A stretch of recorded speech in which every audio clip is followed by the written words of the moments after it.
from what we see in Georgetown.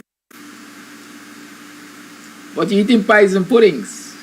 Couldn't go out there and get a right? He is the mastermind behind everything. Don't treat. You're going to tell me, man, this is Leo time. I don't care who time is. My time is all the time. Continue to do so. You're going to tell me, man, this is Leo time. I don't. Yes, remember today we're going to be having karaoke. Morning, neighbor, morning. Are you morning? Welcome to another program of the 6th and the 24th day of July in the year 2023. Continue to do so. Okay? So you guys have a wonderful day and God continue to bless you, Kadaki. You're doing a wonderful job. Thank you, caller. It is now 50 minutes to the 9 o'clock hour. We have some voice notes. Yes, remember today we're going to be having karaoke.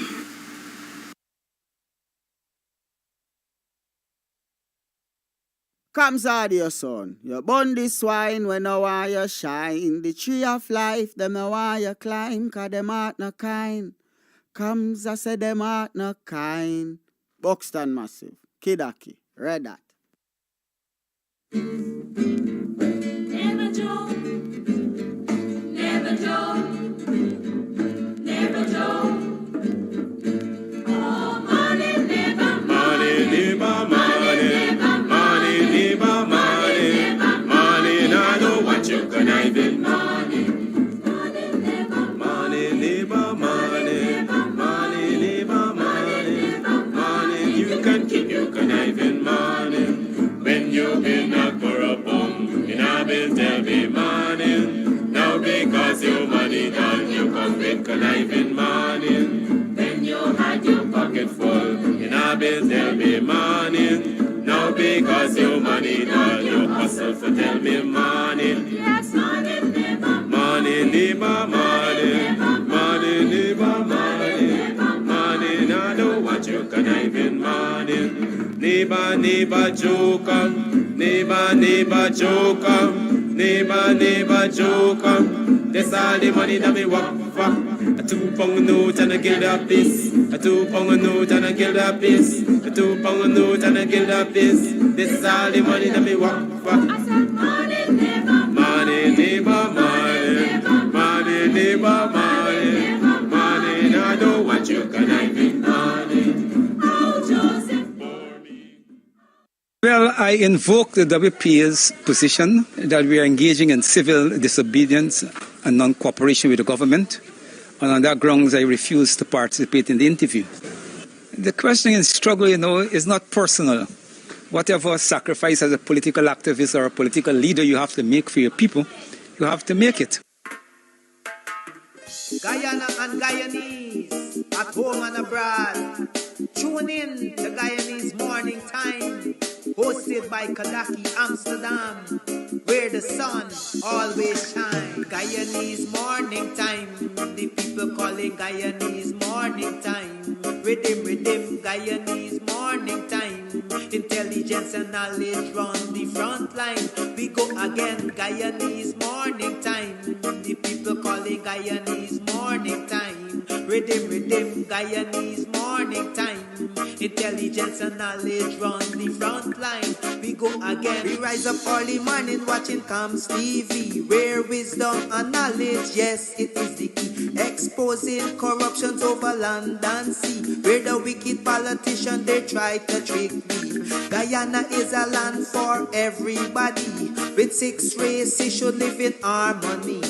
Is one set of people getting aisle money. Is one set of people doing the thievery. Guyanese Morning Time. The people calling Guyanese Morning Time. Rhythm, Guyanese Morning Time. Intelligence and knowledge run the front line. We go again, Guyanese morning time. The people calling Guyanese morning time. Rhythm, Guyanese morning time. Intelligence and knowledge run the front line. We go again. This is a program that you all can see. Sharing your views and your integrity.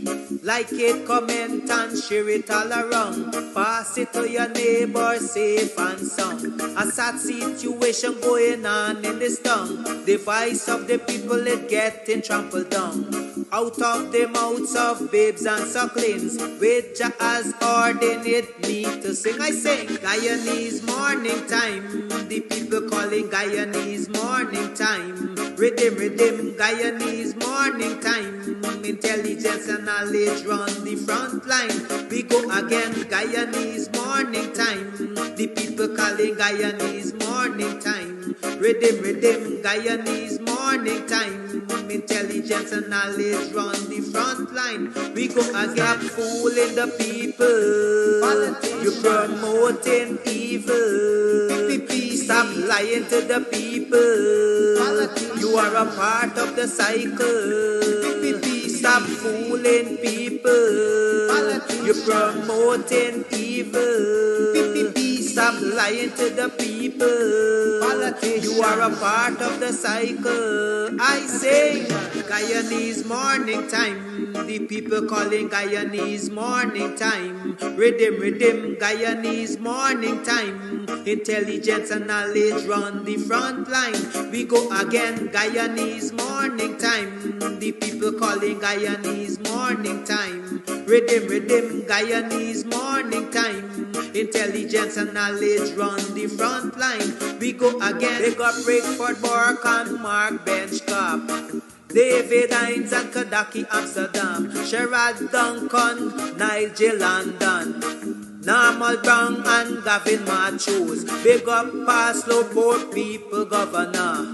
Simona Brooms, Robin Simpson. Hampton Green and Winston Jordan. And yes, we can go right on and on. Guyanese morning time.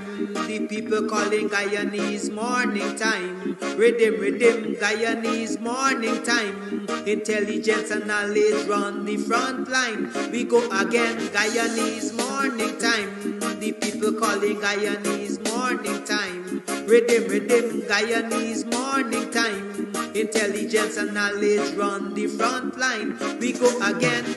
The relatives and friends of young Wyndham Bacchus, they deserve justice. The family, the relatives and friends of our in Boston, they deserve justice. The family, the relatives and friends of Peter Headley, they deserve justice. And so when we say that Guyana is an apartheid state, we have the evidence to show.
morning. Welcome to another program of Guyanese Morning Time. It is now 7 hours 36 on the 24th day of July in the year 2023. Yes, July, bye, like July ain't done. Y'all just gotta put up with me, the crabs. Y'all gotta put up with me. I don't care marching out through the lion season. A lot of people gonna tell me, man, this is Leo time. I don't care who time is. My time is all the time. Welcome to the program. How was your weekend? How have you been? One of y'all passed the Amstel yesterday, but I couldn't stop. Right? How was your how was your day? How was your weekend? What did you do over the weekend? Were you able to rest and recuperate? Were you able to do something special for yourself? As they say, pamper yourself. Were you able to pamper yourself for the weekend? What did you do out of the ordinary? You sat and drank a glass of wine and reflect on the goodness of life, that you were able to breathe the breath of life on that particular day. What did you do? You know the question was coming, did you make money? Did you make some money? You know, we all got to make some money, you know. Unless we make some money, we ain't doing well enough for ourselves. But many of you would have seen that on Saturday, I went out to the main street, what they call the main street bazaar. Agdo hosts the main street bazaar every year. And I was out there highlighting what was happening out there. There were folks out there selling their goods, plying their trade, as we like to say. Cultural items are on sale outside of Agdo in the main street bazaar there. The same will be happening today. The same was happening yesterday. And I think they're going to be there for the rest of this new week. And so I want to encourage you. Even if you're a one-day African. You know, there are many of us who are one-day Africans. We wait until Emancipation Day and so. And we go out there and we buy stuff. We look for, I gotta get a nice African outfit to go to the national park for Sheikh Aliyan. Right? I gotta get a nice African outfit to go to Emancipation Juve and stuff like that. I want to encourage you. Don't wait until the month of August or July month end to become an African. You must be an African all the time. You know, my Africanness was recognized in the Avenue on Saturday. I want to share that story with you. I want to share lots of stories with you this morning, because they're all in the education process. Right?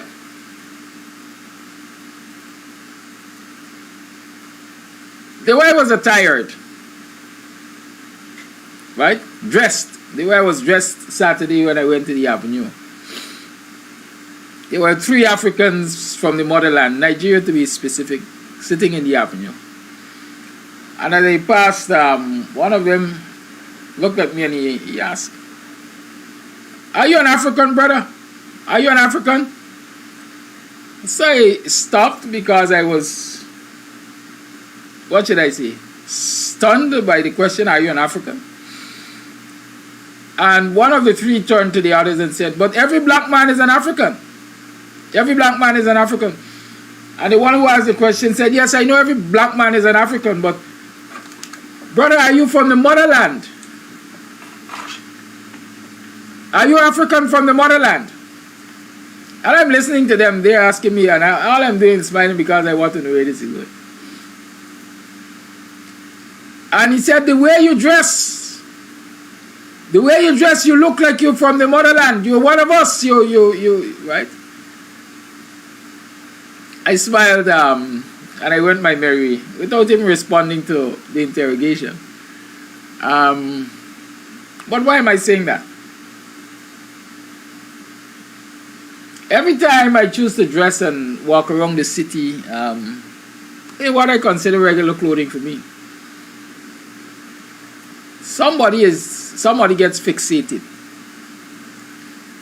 Because on the average occasion, I wear what a lot of people call cultural clothes.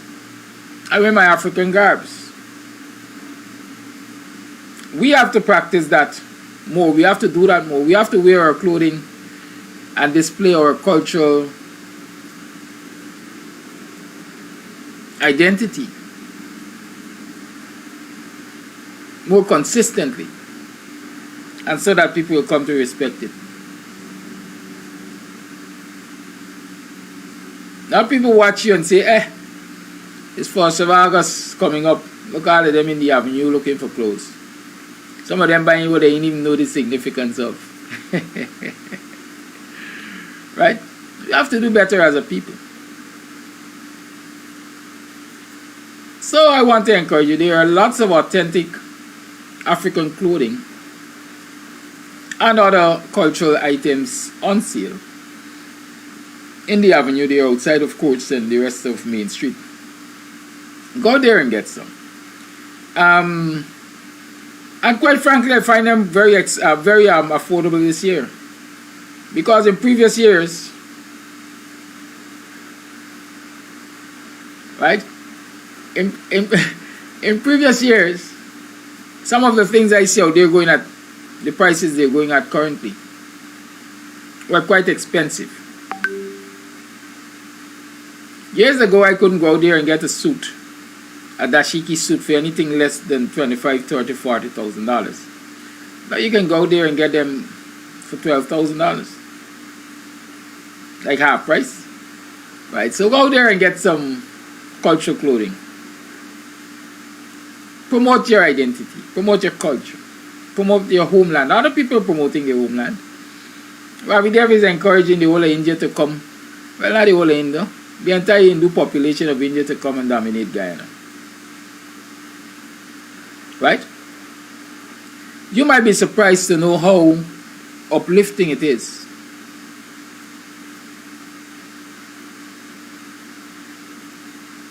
to maintain a connection with the motherland, even by just wearing the clothes, even by just putting on a piece of clothing made of materials that were manufactured in the motherland. You might be surprised to know how empowering it is. I encourage you. Try it, you will like it. Try it. And as time goes by and you become comfortable in yourself, you will see what a difference it will make. Yeah, European. That's why nobody can tell me what suit and tie. I ain't got time with suit and tie. I don't wear suit and tie. Right? That is why many of us are so confused in the way we operate. Because we are African in our bodies, perhaps. But our entire mentality is Eurocentric. And so there's a confusion there with the connection. What am I really? What am I really? I don't eat fufu. I don't eat kanki. Same thing that's dirty. I don't like how they look. I don't like how they taste. But you're eating pies and puddings. Right? You are what you eat. That's what they say. You are what you eat. So we have to identify more with the cultural heritage, our culture, our homeland. Let's do that. And maybe we'll start to see a turnaround. Let's identify with our spiritual self, African spiritual self. And maybe we'll start to see a turnaround. Coming out of Friday programs, we had a lot of discussion, I dare say. There are a lot of discussions about religion and spiritual warfare. Right? Spiritual warfare. I believe that there is spiritual warfare. I believe that you have to deal with some things in the spiritual realm.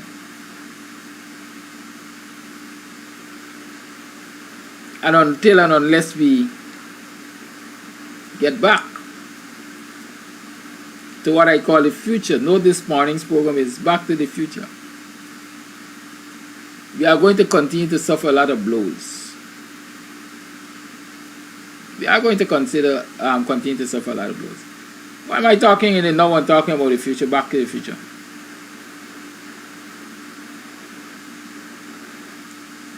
When the ancestors were enslaved, they were seeing a future. They weren't seeing defeat. They weren't seeing eternal torment on the plantation. I'm introducing you to my co-host this morning. He's wearing red. Yes, they weren't seeing eternal torment. They were seeing a future. They were looking to the day when through rebellion they were going to be freed again. They're going to enjoy their freedom again. They're going to win back their freedom. They were looking to that day. As some people might say, they were biding their time. They were making plans. And as time went by, there were several revolts that resulted in them becoming freed men and women again.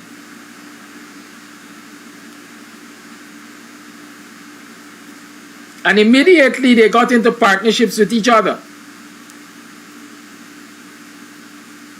Y'all didn't believe black people could be in partnership for business, right? Or anything. We got a way of saying black people like crab in a barrel. We always pulling down one another. We don't get together.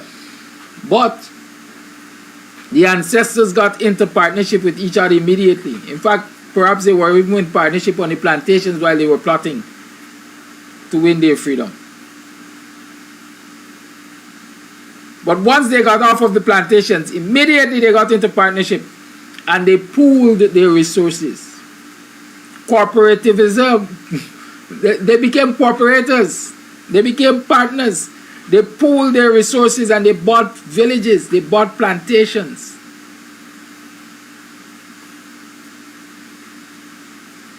Because they were looking for a future. And I'm saying that we know, current day,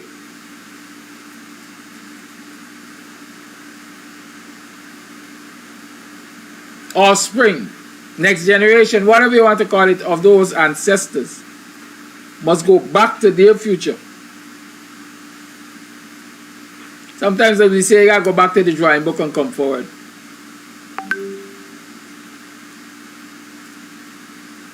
We have to start recognizing the importance of togetherness once more. We have to join the battle. We have to cooperate. We have to become partners.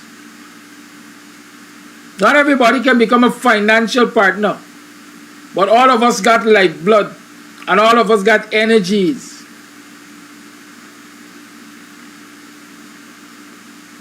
And so we can partner our energy. Because when we partner with our energy, we become a bigger energy field, energy force, energy source.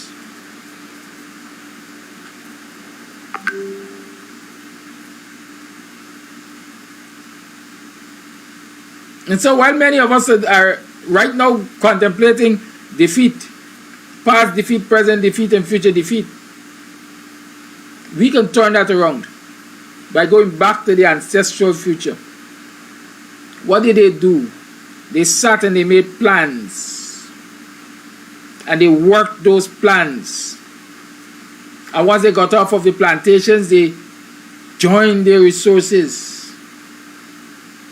and acquired plantations, and they worked their energies, they pooled their energies, and they worked to develop those plantations into communities. They built churches, they built schools. They subdivided those plantations into homestead and farming areas and so on. And so today many of us live in communities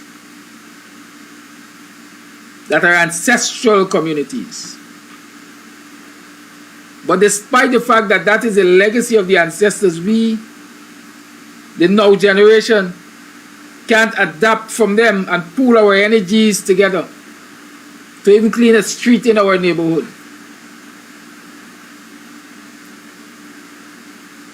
We can't pool our energies to clean a street in the neighborhood. Unless somebody is prepared to pay, nobody is prepared to work. Unless somebody is prepared to pay, nobody is prepared to stand up for what is right. Imagine we are protesting, we have to fight for our democratic right of free, fair, and credible elections. But unless somebody is prepared to pay our bus fare, unless somebody is prepared to feed us, unless somebody is prepared to give us a stipend for the day, we are not ready and willing to join the fray and say we will stand with each other, we will pool our energy resources together and confront the wicked system that is robbing us of free, fair, and credible elections. How then are we going to be freed from this new form of bondage that we are under? How then are we going to be freed from this new form of bondage?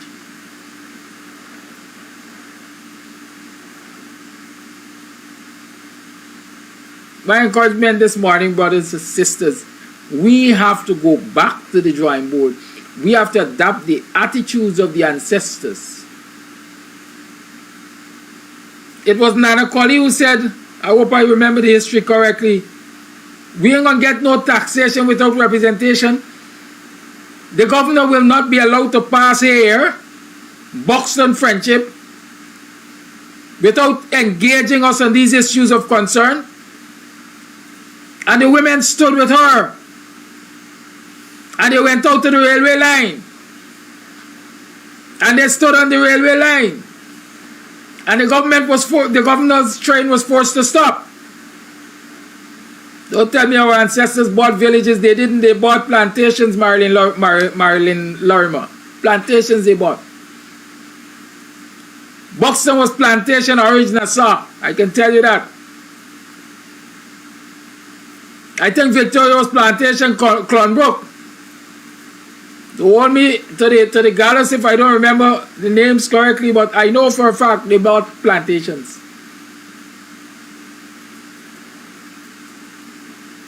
Good?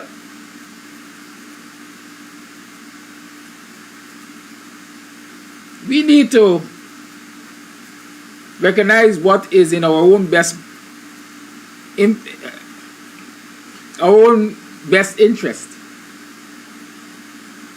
and stop being selfish and get back to that togetherness.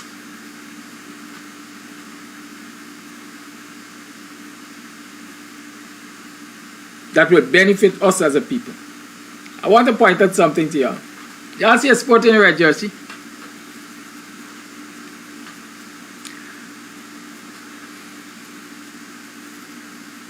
And everybody asking, the Miranda Browns and so on, wants to know, Kidaki, you joined the PPP camp? No.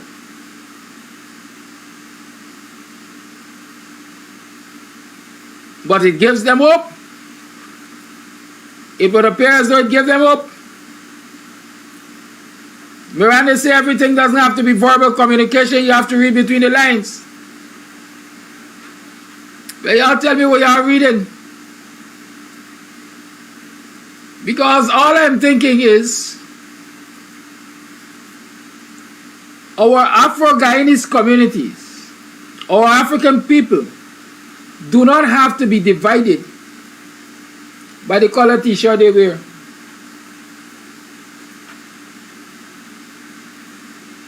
Why do we have to divide our communities by the color of t-shirts that people wear?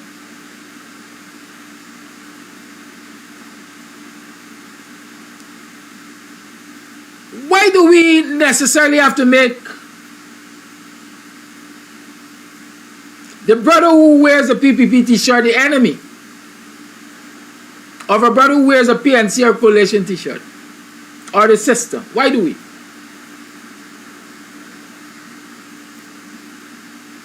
Do you recognize when we take this divisive course, all we are doing is weakening our communities?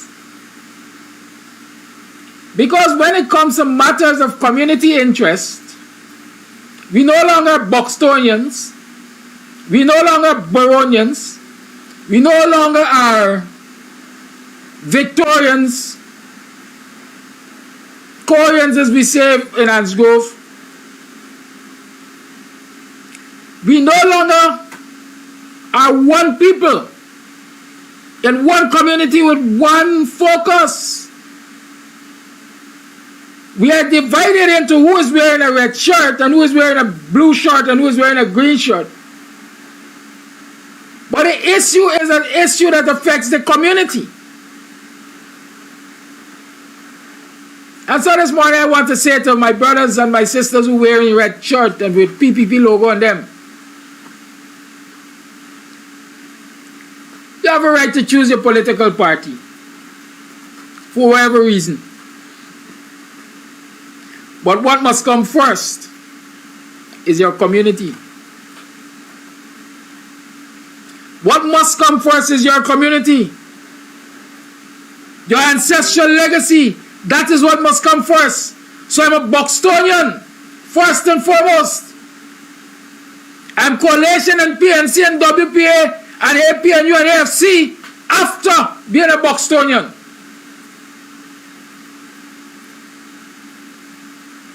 And so what affects a Buxtonian must naturally affect all of us. We must have an interest in what affects a Buxtonian, or what affects, most importantly, Buxton as a community.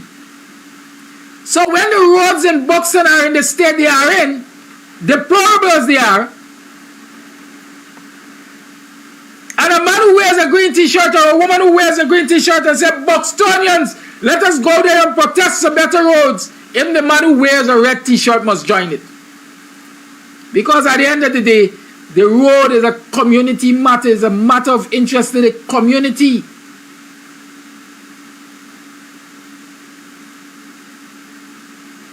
And so we have to get past this divisiveness, because we are allowing people to divide and weaken our communities.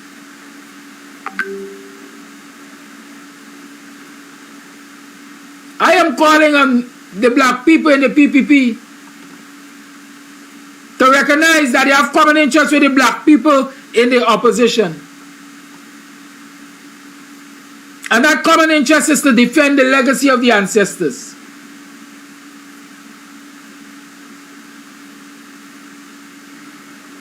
And defend our communities and economic and other interests, not only for the now generation, but for the future generations.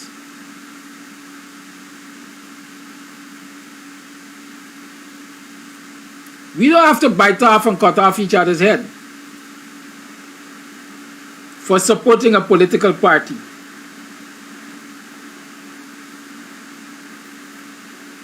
Because, as they say, divided we fall.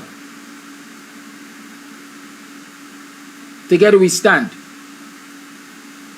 And if we can't stand together to represent the interests of our communities, then they're going to fall, as we're witnessing.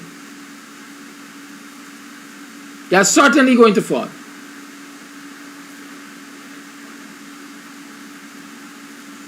Today is the 24th day of July. In 8 days to be exact,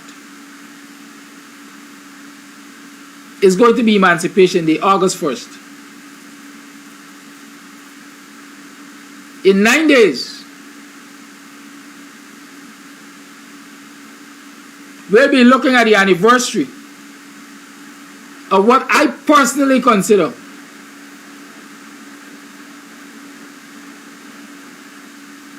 an act that has created the re-enslavement of African Guyanese in this country. The 2nd of August is in 2020 is when David Granger gave up the seat of government in this country.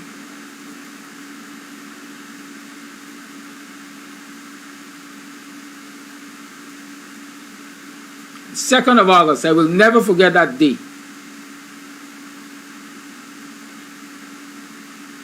And I'm sure it can't escape David Granger the significance of what he was doing on the 2nd of August to black people.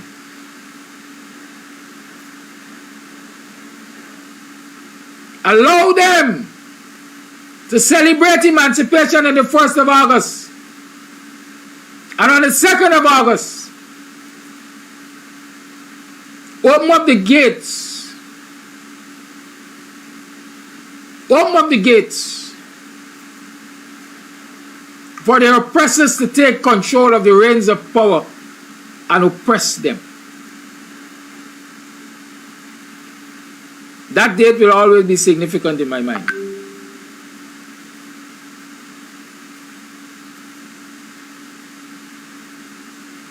But what is most significant for me is that in a time past, the ancestors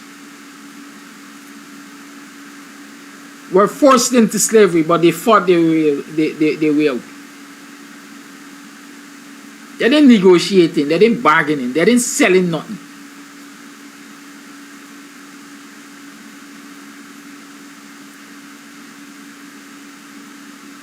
They were determined to regain their freedom, and regain their freedom they did.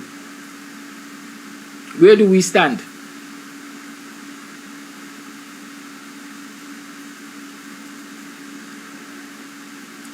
Where do we stand?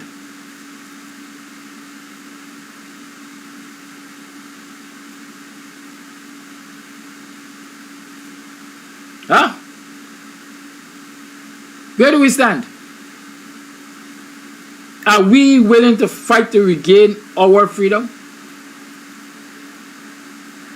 We are hardly visible in the economic sphere. I remember reading an article some years ago, well, maybe not many years, of I think the same Shell Mohammed, saying that when our blocks were being given out and our contracts were being offered, he approached several African Guyanese businessmen to partner with him. And even when they pooled all of their resources together, I think 3 major ones, they could not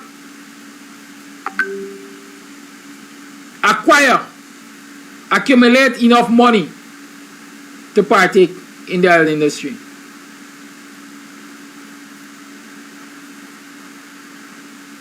That says something about us. When I hear Channel 9 is up for sale for $6 million US, I don't know who it is going to be sold to. But I ask myself, could the current management and ownership of Channel 9 find 1, 2, 3, 10 African Guyanese who could have pooled their resources in partnership and prevent the sale of Channel 9?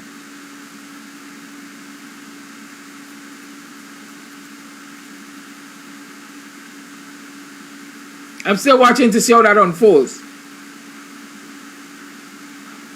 But I am troubled, I'm worried that here is a pillar of the African existence in this society. It is the only channel that brought you cultural programs, cultural items, African cultural items on a regular. It is a channel where African Guyanese, in my mind, feel most welcome because it's basically seen as their own. When nobody else will dare to broadcast a viewpoint by David Hines coming out of Politics 101, Channel 9 does it every week, twice a week.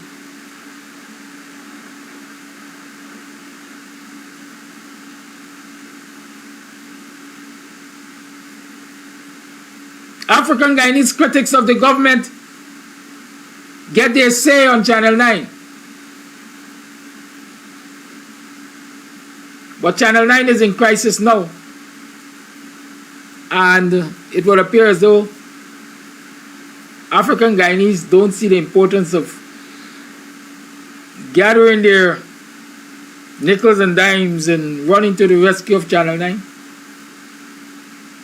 to the extent that it has to be advertised to sell 6 million US. 6 million US is what some people find is joke money. Right? Joke money. Some people see that as joke money. One of the corruptors in the PPP could find 6 million US today and acquire Channel 9. There's a belief out there, and let's discuss it. There's a belief out there that the owners of Channel 9 are so culture and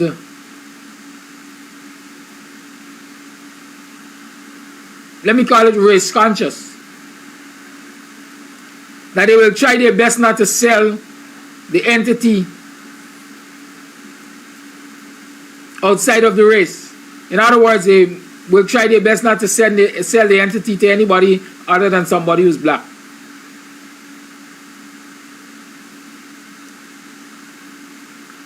We like to say skin folk is not kinfolk.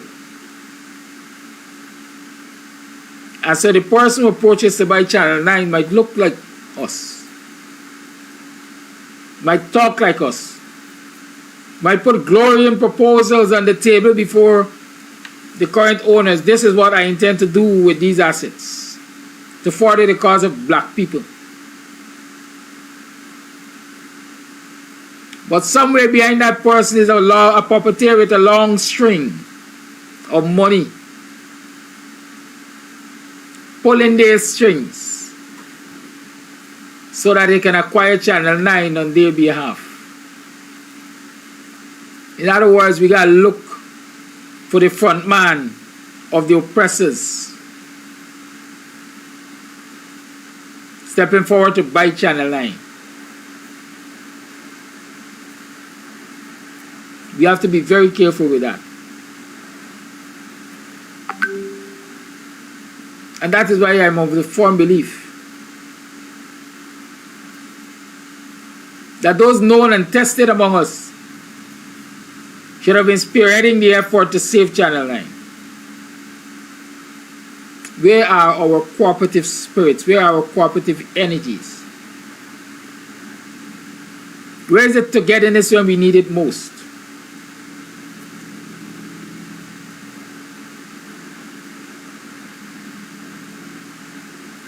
Instead of having that togetherness, we are allowing people to divide us by red t-shirts and green t-shirts.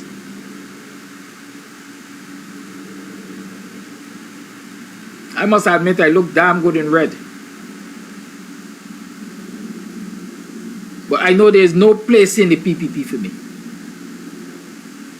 And the color of your clothing should not define you. Red is a color, it has always been a color. Green is a color, it has always been a color. Unless it is emblazoned with PPP or APNU or whatever you want, it doesn't identify you to a particular group. Feel free to wear your clothes. But even when you wear your clothes emblazoned with PPP and PNC and APNU and political slogans and so on, remember, above all else, you are first and foremost an African man, an African offspring. You live in an African community for the most part. You have an African identity. And it is important that you defend that at all times. And so not because you are sitting on the benches of the PPP, you will turn a blind eye to the injustices meted out to the people who are in an African Guyanese community or who are members of that African Guyanese community. Because they are not on the benches of the PPP like you are. You, of all the people, have a right to defend them. Have a right to stand up for them. Have a right to join the fight for justice where they are concerned. Let us stop. We are approaching the 31st of July. Emancipation Eve. We're approaching the 1st of July. The commemoration of emancipation. Let us not go to these observances. Let us not go to this period as enslaved as we are. Because if you're celebrating freedom and you're mentally and otherwise enslaved, you're making a mockery of yourself for one day. Join the fight for that freedom every day of the year. Let's go back to the future of the ancestors. That's what I want to encourage you. So all those who want to know what I'm thinking with my red t-shirt, those are some of my thoughts. Have I switched? Am I contemplating switching to the PPP? I will repeat again, there is no place in the PPP for me. Because the PPP is about domination and destruction. I'm about service and construction and reconstruction and empowering people. So there can be no place in the PPP for me. Red t-shirt and all. I'm dressed in a red suit and all.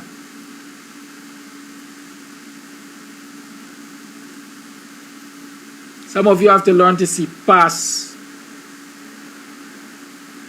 cosmetic things.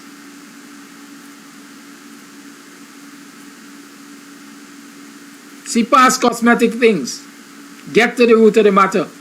The PPP has been beating us up because all we look at is cosmetics.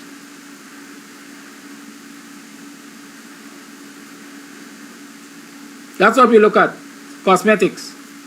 We have to get past looking at cosmetics. Let us get to the root of these matters which are affecting us. I'm going to open up the lines shortly. But I want to tell you two damning things. Well, not two damning things. Maybe one damning thing. Our people have to understand that if we are going to make it in business, we have to be bullish on business. It ate my heart Saturday I was out there in that avenue. People are getting an opportunity to showcase their businesses free of charge. I didn't ask one of them for a dime. When I checked it, I spent about 2 hours out there. Minimum. 2 hours of advertising on any television station is millions of dollars. Millions of dollars. Tell them I say that a 60-second ad on any television station is about $60,000. So calculate that into hours. And I'm out there for at least 2 hours advertising or offering to advertise, help people promote their businesses.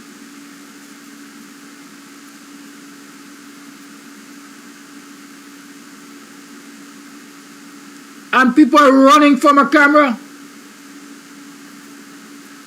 Can you imagine that?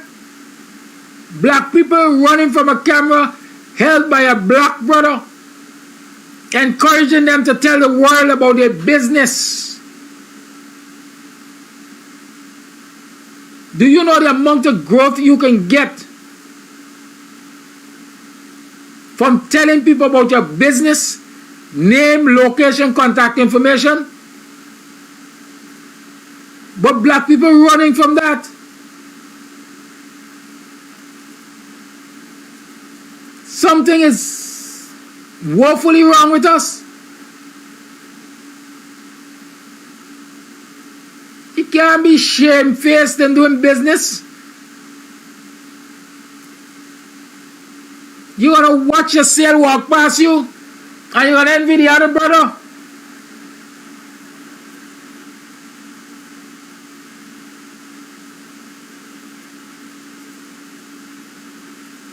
I usually say you can build the best rat trap.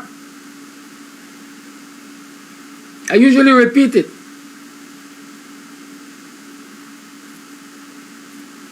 You can build the best rat trap. What if nobody knows about it? He ain't selling none.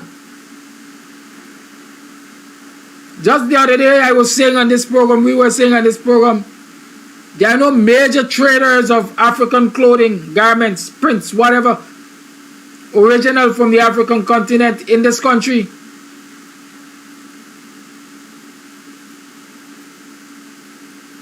Yesterday I felt a sense of relief. There are many small traders who are in the avenue. You know what I found out also? A lot of them are from the African continent itself. Most of them are Nigerians. And while we are in this part of the world saying that we can't trust each other and we can't partner with each other and we have a difficulty working with each other, I was encouraged because one of the stalls out there was owned by two African brothers. And when I say brothers, not blood brothers, they're friends apparently. As they say, colleagues. They're from Nigeria. So two Nigerians came into this country and formed a partnership to do business in this country. Should be an example to those of us who live in this country, who are born here, who name a string bury here. The partnership among and between black people is possible and can work. Let us start partnering with each other in our communities. Maybe to just start cleaning the streets, the parapets. They don't look good. Maybe to clean the drains. They don't smell good.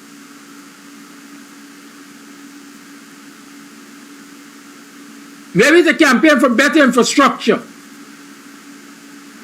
because they're causing our communities to devalue. There are many things which we can partner on in our communities. And joint energies are likely to provide better results. Let's start working on that. So let me wait till Emancipation Day to run to the National Park. I say many of us wait till Emancipation Day and run to the National Park dressed in our cultural garb to shake Ali hand. Somebody asking why we must shake Ali hand when he's doing so much against us. Well, when you don't understand sarcasm, that is the question you ask. But I'm showing the idiocy that some of us engage in. I don't care what we're commemorating. Ali can't put on a dashiki and come to shake my hand. I don't care who say I'm impolite. Ali can't put on a dashiki and come to shake my hand. When you all see Ali on Emancipation Day in the National Park, because I know you will turn up, or at any of these events to commemorate emancipation, when you all see him, ask him about the subvention to Ipadaji. Ask him about equal access to broadcast spectrum for African Guyanese and African cultural organizations, because the Indians got it. The Indians got it. There was a radio station issued under the name of some Indian cultural organization. I have to go research it, but I know the address used was in Queenstown, or is in Queenstown. Ask him about that. Ask him about equal access to offshore and onshore petroleum business. Ask him about that. Ask him about proper remuneration for your family members and members of your communities in the public service. Ask him about that. And you don't have to shake his hand to ask him. You don't have to shake his hand to ask him. But those are some of the things you ought to ask him when he turns up in this season, to say he's celebrating with you. The elderly woman told me, I will walk with you to the finish line. I can go to you at the finish line to watch you fail. And keep that in mind when you see Ali turning up at your events. He's just there to come and watch you fail. Through the Ministry of Culture, they will call all the African organizations from all over this country to submit proposals to observe the day. Send us your plans, we will give you money. They will give you enough money to keep you muzzled for the rest of the year, because you will be saying, when it comes to 1st of August next year, they ain't going to give me money if we criticize them. They will give you money to muzzle you, because when you're hosting your public cultural programs in this season, none of you will dare to go on the platform and criticize the Ali government for the wickedness that they're doing against the very people you say you're celebrating and you're representing. Because you will be afraid next year they ain't going to give you no money.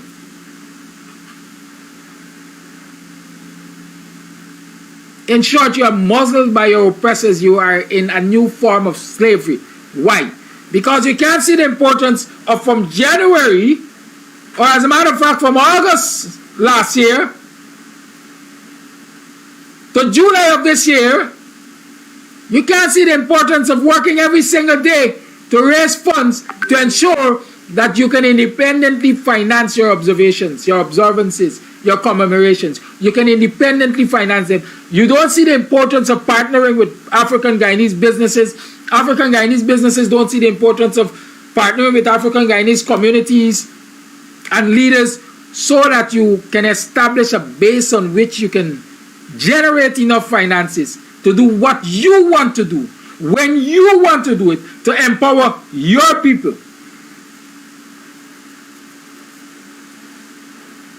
So you're going to run and go to the Ministry of Culture in the course of this week to collect checks. A mouth is muzzled by the food it eats. And so a lot of you will be muzzled by the checks you're collecting. Because your primary consideration would be, if we talk against them this year on the platform, next year they ain't going to give you no money. You see, when Eparaji and participated in the symposium, pushing back against the rising apartheid or whatever you call it, what they did? They dragged Eparaji through the mud and they take away the subventions, because that is how they want to muzzle them. And if you can't learn from that, I don't know where you're going to learn. If we can't learn from that, I don't know where we're going to learn. And so again, I'm saying, you want your freedom? Become self-sufficient. African cultural organizations around this country must first and foremost recognize each other as part of the plan. Work together. Work out a calendar of activities so your African people are alert and aware and educated all year round about their Africanness and the challenges of their Africanness. And economic ventures are entered into all year round, so you can acquire enough finances, in fact more than enough finances, to execute your programs all year round, including the 31st of July and the 1st of August.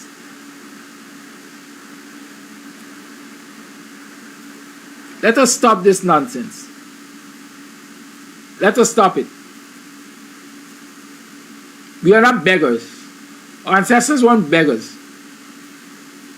They were freed men and women, enslaved against their will. They never gave up. They always had their eyes set on a future of freedom. They fought and they won that freedom. Don't let us squander it. The lines are open. 6225933 is the number to call. 6225933 is the number to call. Call and let's talk the thing.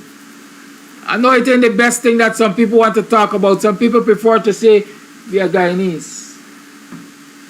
Some people prefer to say, Kiraki, you can't be divisive. Some people prefer to say, I know I black, but I gotta live good with the Indians and the Chinese and Portuguese too. I would force the me to live good with me. Call it live, good morning. Yeah, good morning, Kadaki. All the things you said, you're right. I looked at the commentary you were doing on Saturday, and it was nice to see they came out on the avenue. And it was sad to see people running away from the life that you were doing and didn't want to give the name and the business. And there is where you see where people are so stupid that they didn't understand. That wasn't a plus for you. It was a plus for them. And if you are supposed to be an educated person, you want to do business, you like to know that you put your business out there at any cost. And if you get free advertising, grab a tip. Now, this morning I'm feeling so good. I wake up to go and weed and do some work in the yard, but I can't make it. I'm feeling so weak. Anyhow, moving along. The thing about the African clothes, many people put it on for 2 days in the year, as you rightly say, Nami. Now, when it comes to money, the installed regime in the Farmer Alley call all the emancipation groups must buy Saturday morning early to tell them to report at the venue so that he could award them a little bit of money. And all of them were there. You know who are the Africans. And he took a lot of pictures, hugging them up and giving them this and that. But you know, those pictures that he took at that African gathering are going to be pictures that he's going to be flooding the entire world with to show his love for black people. That was a photo up that he took to make himself look good, that can look good. But as you rightly say, Africans must start from the 2nd of August to prepare for the next August by doing little activities and saving the money. Putting it up like our ancestors bought plantations and made villages. And when you do something like that, you will not be in the pockets of this installed regime that they could push a button, they could close the door in your face, they could push you down the steps, spit in your face, because you have to depend on them financially. And I'm a part of the Ancestral organization. And when I was, you got people saying hello. I will not go to collect any money. Me begging no money. I said I will not degrade myself because I know if I'd make myself a dog and go to the forum, my picture would have been plastered all around the world by now with Ali. I mean them type of big black people, Africans. I come from the ship and I came as Kofi and Atta and Damon and all of them boys were led revolts constantly against my white oppressor master. And in this day and age, I lead meaningful protests to fight against the want-to-be New Day type of master. That is this installed fraudulent regime. And I will never, Kadaki, backpedal or digress to go and collect a handout from this installed regime. No. Before I go and beg this regime for a $5, I would go and sell bush at board the market or scrub somebody else and get me money. But at none time I wouldn't bring myself, demean myself to go to their anything that they have, to collect a meager handout and to be categorized as the rest of people who goes for a handout. Hence, I cannot battle the ills of this fraudulent regime. Gaddafi wouldn't do that, never. So to all of them who went Saturday, hug up and take pictures. Your pictures gone in a world of pictures now. That is going to be highlighted all around the place. Look how we got them black man, them come at the picture that was circulated when Ali first came in with his wife and a black woman with a child kneel down in front of she begging.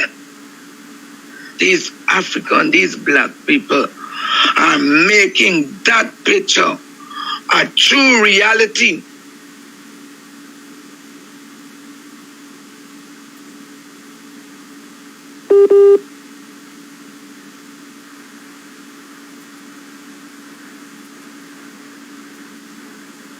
Since we have lost the call from Rwanda, let me tell you this. I see somebody saying you have to be a jackass not to take the money. I didn't tell anybody you don't take money. I did not tell a soul not to take money. Keep that in mind. The ancestors ate massive food. They ate massive food because they had to get strength to fight.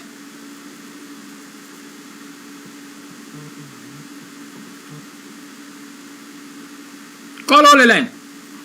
They ate massive food because they had to get strength to fight. So if they got money to collect money. But don't let that money shut you up. That's my point. A mouth is muzzled by the food it eats. But you could choose whether or not you're going to let the food muzzle you. Because at some point you got to swallow your mouth and free again. You could talk between bites. And so I'm going to collect your check today. And tomorrow I'm going to be on the stage. And I'm going to tell the world what my grosses are with you. And when I'm done doing that, I will ensure that I either use what I collected from you as capital to ensure that I invest and I acquire more money so that next year when it comes around, if you choose not to give me your money, I've already accumulated money to do just what I'm doing this year. Talk about my grosses against you. Right? Keep that in mind. They call you to collect money as part of a cultural organization. Collect your money. But remember first, it's your culture. And don't allow other people to dictate to you how you commemorate your milestone. Don't allow people to dictate to you how you preserve your history. Don't allow people to dictate to you how you defend your community because you collect a check from them. And that is why we have to make provisions to be self-sufficient. That when people give to us, it's not because we need it with a bad, but because we're entitled to get. And even if they choose to withhold that from us, we can still continue to do what we have to do, what we ought to do, what we are engaged in doing. Understand that. Caller, thank you for holding. You're live. You're welcome. Good morning to you and all my black brothers and sisters. Happy Monday to all of you guys. I want to touch a piece of what you said concerning Channel 9. You repeat something what a caller called in and said last week. That's why I love this program. Because this program have some intelligent black people just come in this program here. A caller said, if they really want black people to get control of it now, they would get together and talk to black people who have money in Guyana and then release that statement that it is for sale. No, I could remember what you said too. The place that you have, you said a young lady came to you, an Indian young lady came to you where you was working and asked you a question. Do you know anyone who interested to buy this place here? Wherever she show you? You said me. That is a beautiful part. You said me.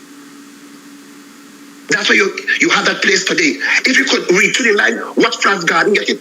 Why she didn't the president or whoever speak to speak to all the workers that were there, if they know who interested or if they want to bite over.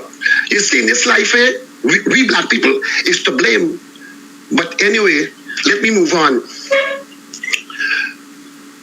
What I want to say this morning again, we must remember one thing in history, what God said. He said to me, I don't know for others, he said, Flash Garden, if you claim that you love me, who you don't see, and you don't love your brother and your sister who you see every day, you are a liar. Because we don't love ourselves, black people. We will fight and support other colors. Let me use the word colors. Other human being, other nationality before. Up in this day, Flash Garden is still waiting to see a next program because you first put it outside there. For call for the family to get justice from this little black sister who get raped from a taxi she was traveling with. We protesting for the Amerindian girl day and night. We calling for justice. What happened to our own, my black brother and sister home there? Why nobody in picking up and give that family forget justice? I saw the family vote for them same ex-ministers 2015, 2020, and even 2023.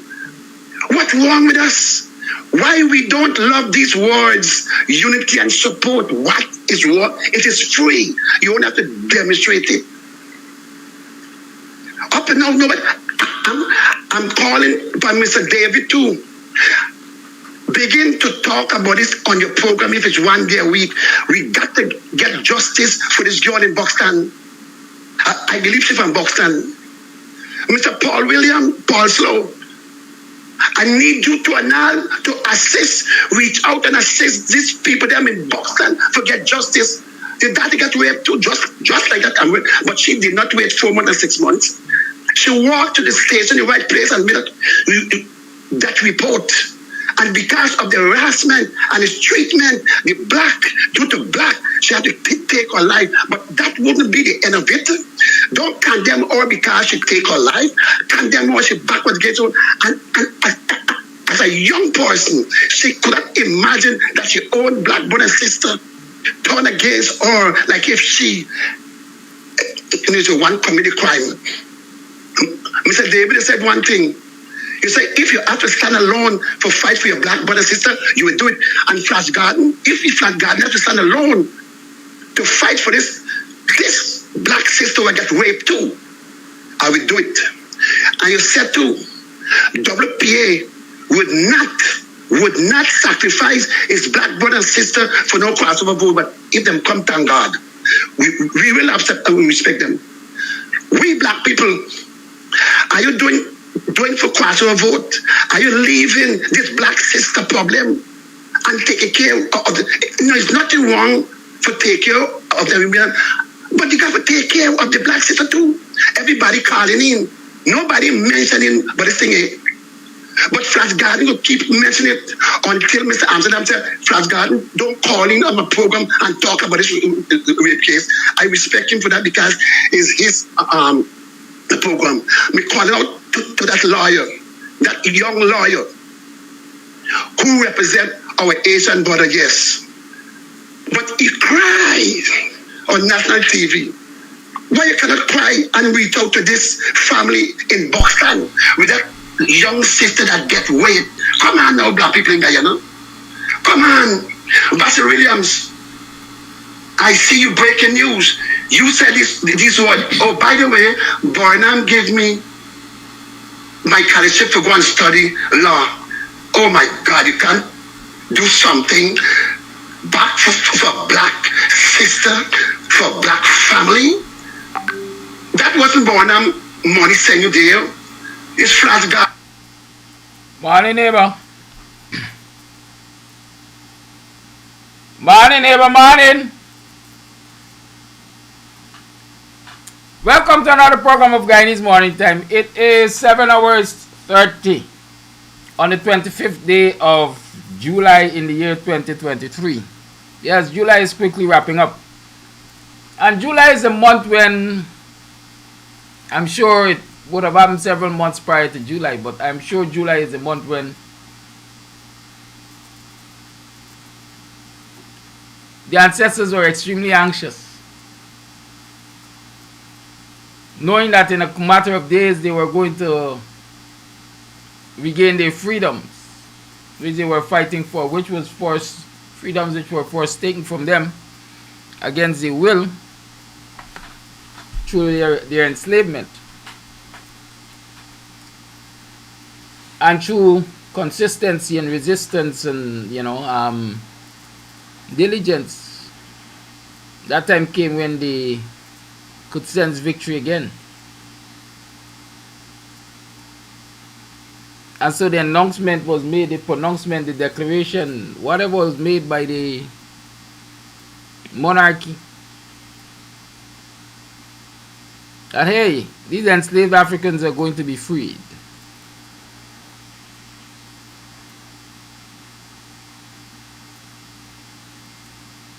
As of 1834,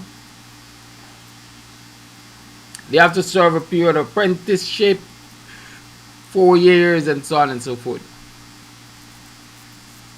In many territories, that 4-year apprenticeship did not last.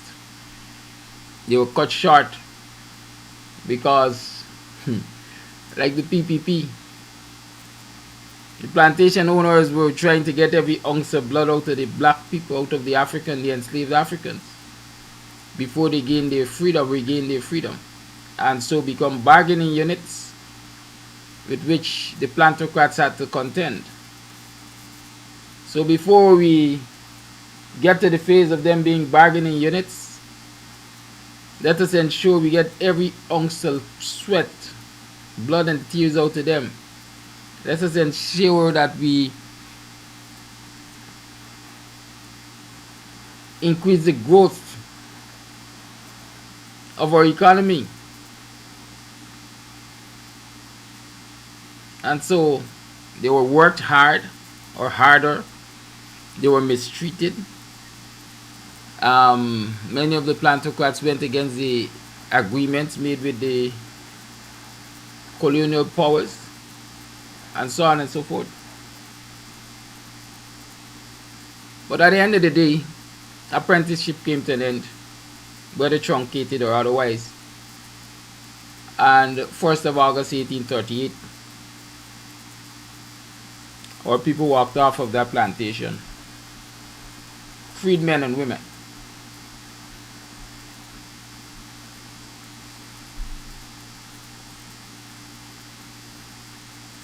Am I hearing did I say something wrong? Didn't I say it's 7:30 on the 25th of July in the year 2023? Somebody's calling me. I don't know why at this hour, but I'll take it. Good morning, how may I help you? Good morning, how may I help you? Yes, Kiraki is speaking.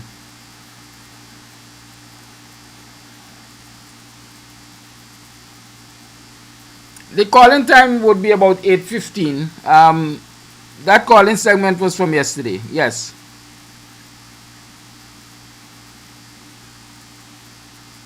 Very well, and you should use the WhatsApp number. This same number on WhatsApp. Use it, please. Call via WhatsApp. Yes, this same number. About 8:15. Good. Thank you. Yeah, so they walked off those plantations and they became freed again. And they were able to bargain for their wages and salaries. They did all the things we spoke about yesterday, established communities, bought plantations, and so on and so forth. It wasn't easy.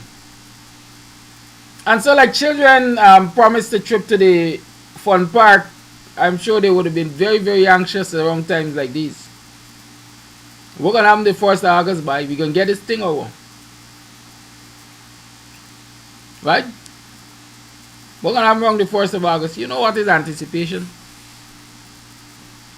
And so I'm sure a date like today, there must have been a lot of anxiety around.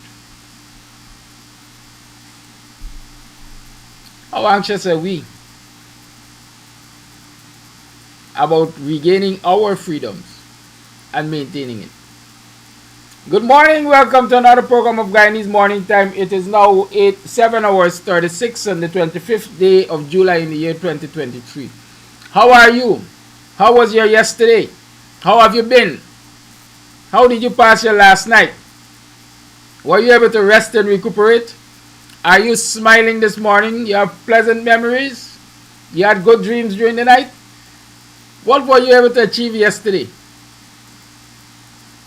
Did you leave this program yesterday morning empowered enough or angry enough to go out there and change something? What did you change? I want to know all of these things.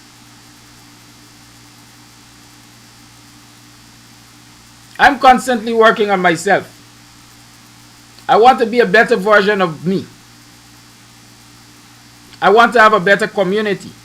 I want to have a better society. I'm constantly working on myself as I work the systems. I encourage you to do the same. This morning's program is entitled Together We Can. What can we do together? I hear a lot of people say ever so often that, listen, the other ethnic groups around the world, the other ethnicities are afraid of the African man and woman. They're afraid of the melanin. Because they know if we come together, what a powerful force we will be. Now I want to ask y'all something this morning. If you recognize that, when we come together, if we come together, we will be a powerful force. What is preventing us from coming together? Don't we want to become a powerful force? Don't we want to be able to defend ourselves and our people and our next generations? What is preventing us from coming together? Yesterday I pinpointed one of the things. Politics in a colored t-shirt. Politics in a colored t-shirt is dividing our communities. Because we see ourselves as red team and green team. PPP and PNC APNU. We don't see ourselves as Africans and Guyanese and Buxtonians.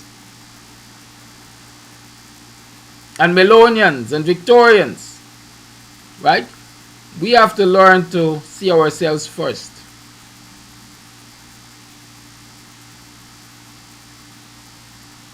And when we can do that, together we can do a lot of things.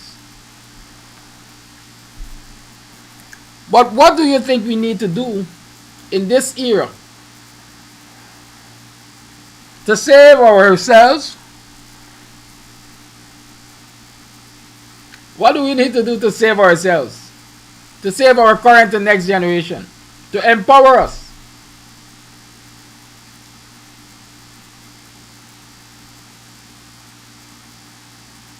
What do we need to do? And that's the question this morning. I want us to discuss that. I want to hear your opinions. What do we need to do as a people, especially through our African organizations in Ghana? Right? In Ghana, what would you like to see your African cultural organizations do that will be empowering to us as a people? What would you like to see? What do you think they can do? Because listen, these are organizations that represent us. At least they claim to represent us. Like it or not, these are organizations that receive subvention when the government pleases on our behalf.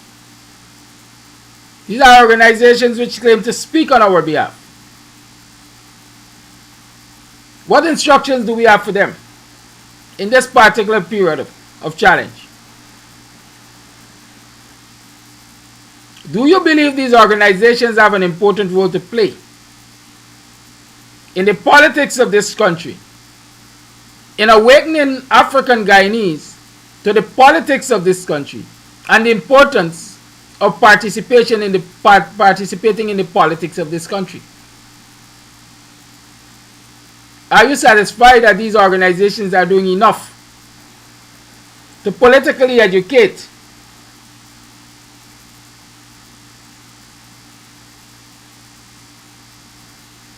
our people, to galvanize action, political action among our people? Do you believe they're doing enough? What do you think they should do? I see Mark Doris is saying another thing that divides our community is perceived wealth. Well, I hope my interpretation is correct, because to some extent I've seen it. One of the problems you have in this society, and perhaps in many African societies, is when one of us gets up, we get out. You know what I'm saying? When one of us gets up, we get out. The community that nurtured us is no longer good enough for us to grow and build in. So all the neighbors who held our hands and led us across the road and fed us and watched over us and so on, suddenly become not good enough because we were able to make it up. And once we make it up, we make it out. A lot of our African Guyanese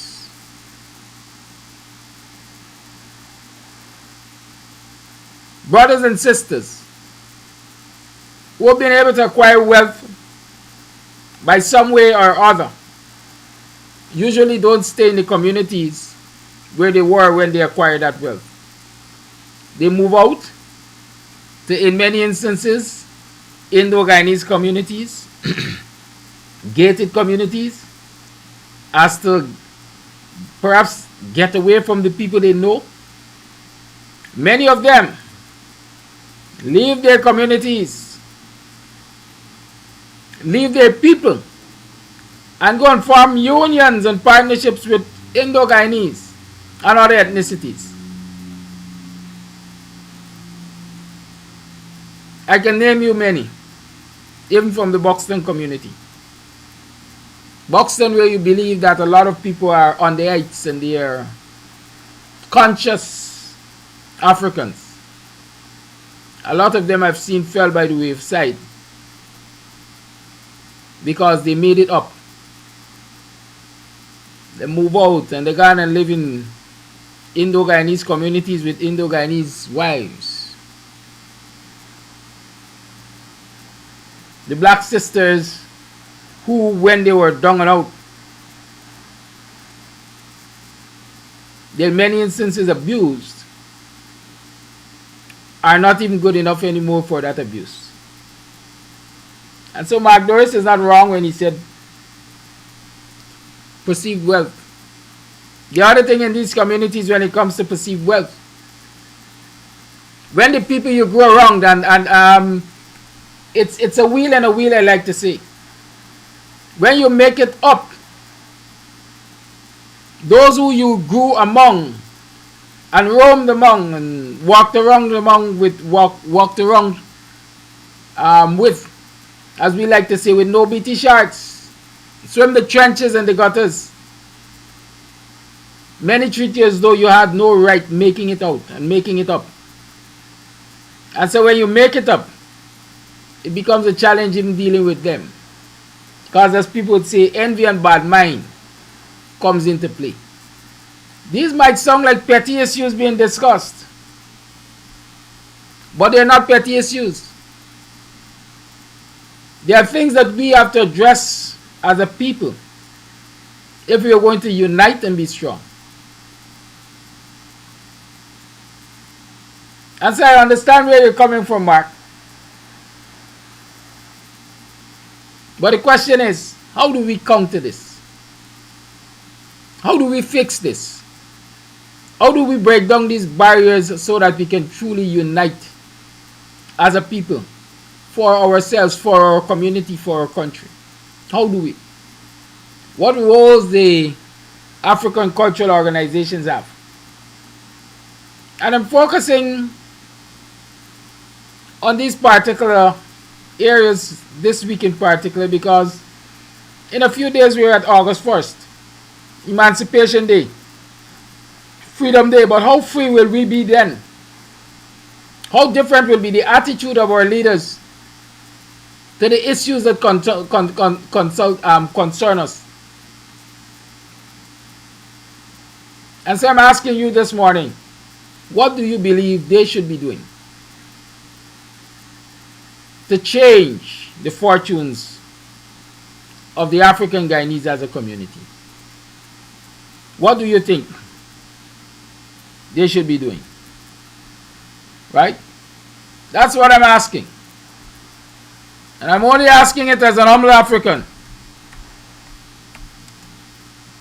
I don't care what other label they give me or what I speak about, but I'm asking as an humble African. The lines are opened. Humble African.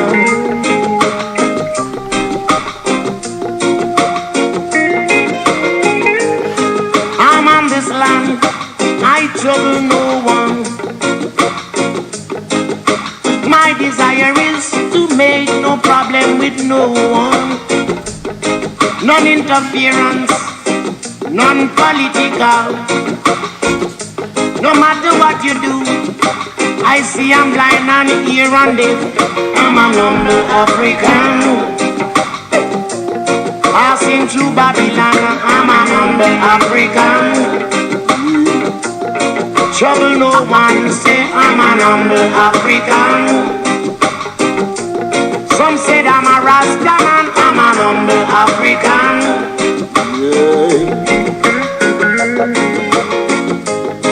These little hands and simple fingers that I have, they were not made to pinch nor tear, you hear, but to move in deeds of kindness, you see, and to fall in thoughts of prayer to help my brother pray for the betterment of his life, yeah. Oh yeah. It's better to have a friend than to need one. It's better to find a friend than to be in need. Lift up your brother, don't you put him down. One and wash the other. Boom, go and rock it home. I'm an humble African. I was born to love my brother. I'm an humble African. Good morning. United I must be. I'm an humble African. Okay, the recommendation is that you call by WhatsApp, but let's see if we can hear you on this direct call. 1 minute.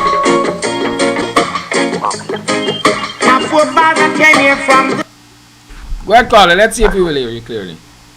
Yes, good morning, sir. It is most breathtaking to hear when you speak about us, the African people.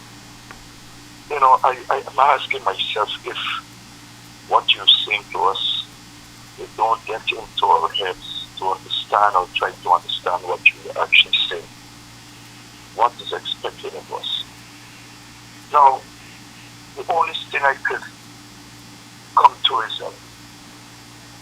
are we trying to become knowledgeable about history? You are trying your best to enlighten us on the way forward and what is expected of us. But yet still it doesn't seem like it is taking a bed in us I don't know why. You know, our people have to get up here, the elders have to get up here to like the younger folks, so that they can grow with certain sense of pride and dignity. You know, knowing who we are and what our footprints is and how strong we are as a people and what we can do to make the difference for those who are coming. I don't know. I just don't know what is happening with us. Could we please say to our children, read, know more about our history? Can we do that? It starts from home. Let us teach our children. I do. I teach my grandchildren. I like them the way how life should be. You know, what is expected of them as they grow. How it's good to be educated, to know and to work with each other. I do that to my grandchildren. Come on now, people have to do more so that we can have the inroads and don't allow these people to make us puppets. We're not puppets, we're the most educated people in the world. We are creator of things. God gives us that knowledge and power. Why do you think we are separated in our skin texture, on our hair texture and our skin? We are the strongest human being on the face of the earth. Why are we afraid to stand up to these kind of things when they come against us? Why? Our minds is not set. It has been destroyed. Let us start thinking and working together to develop our thoughts.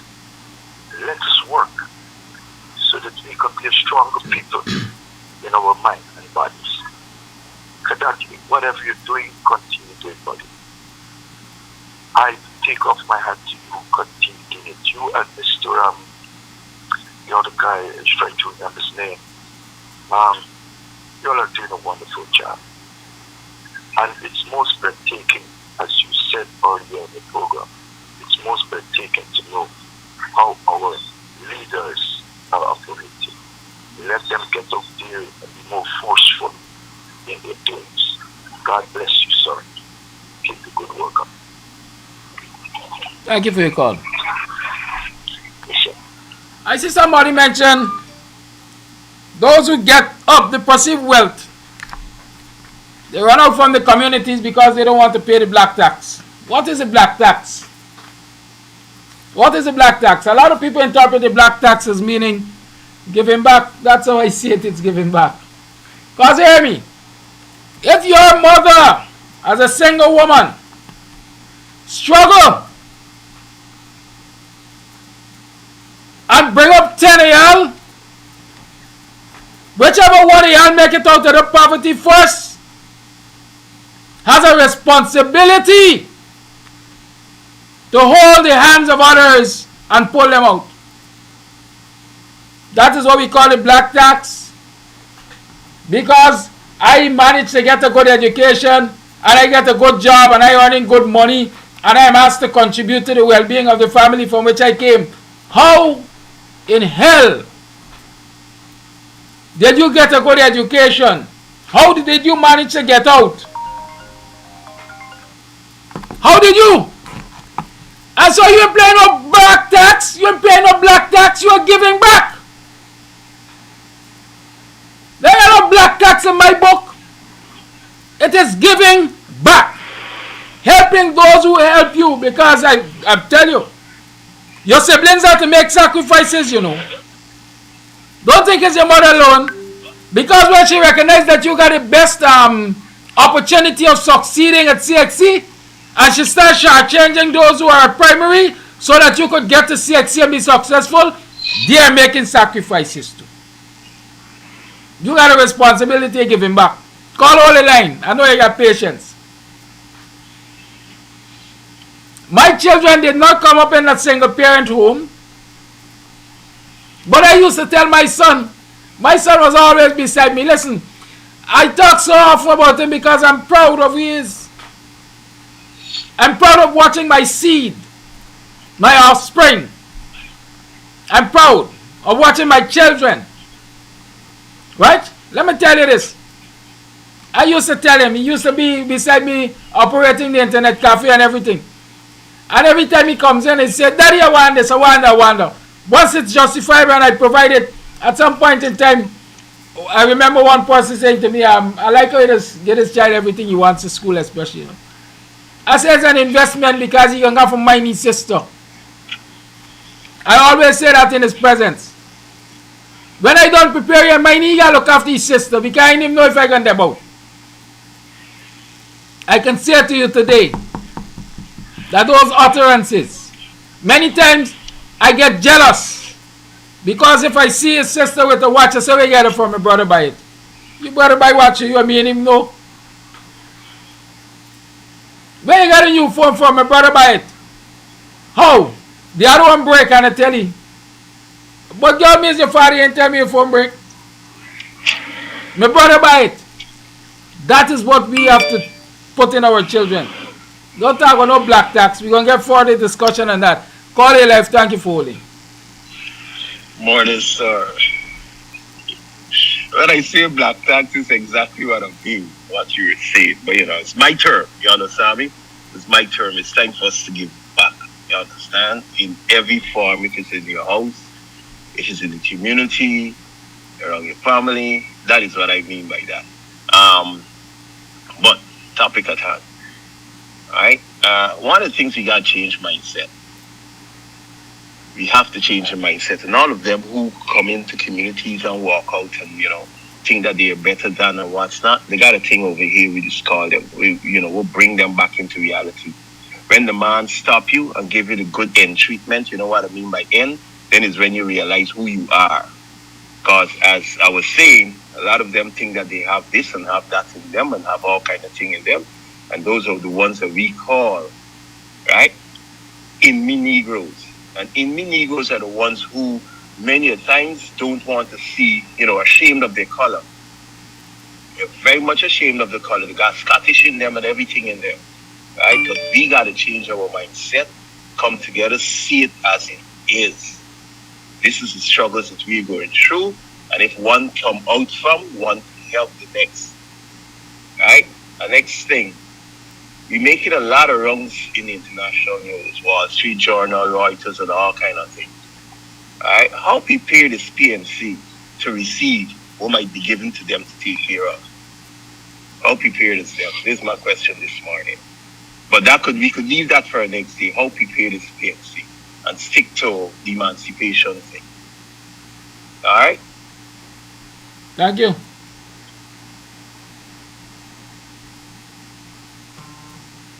Yes.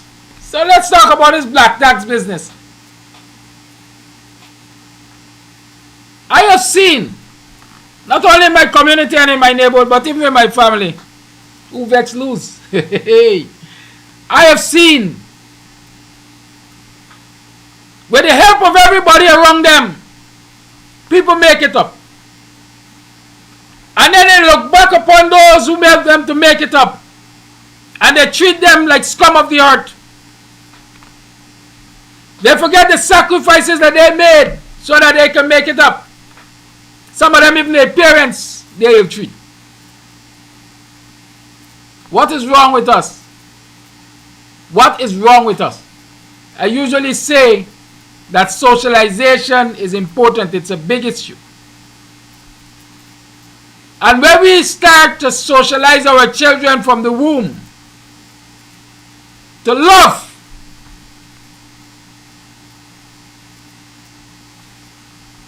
not only themselves, but those who have made sacrifices to them,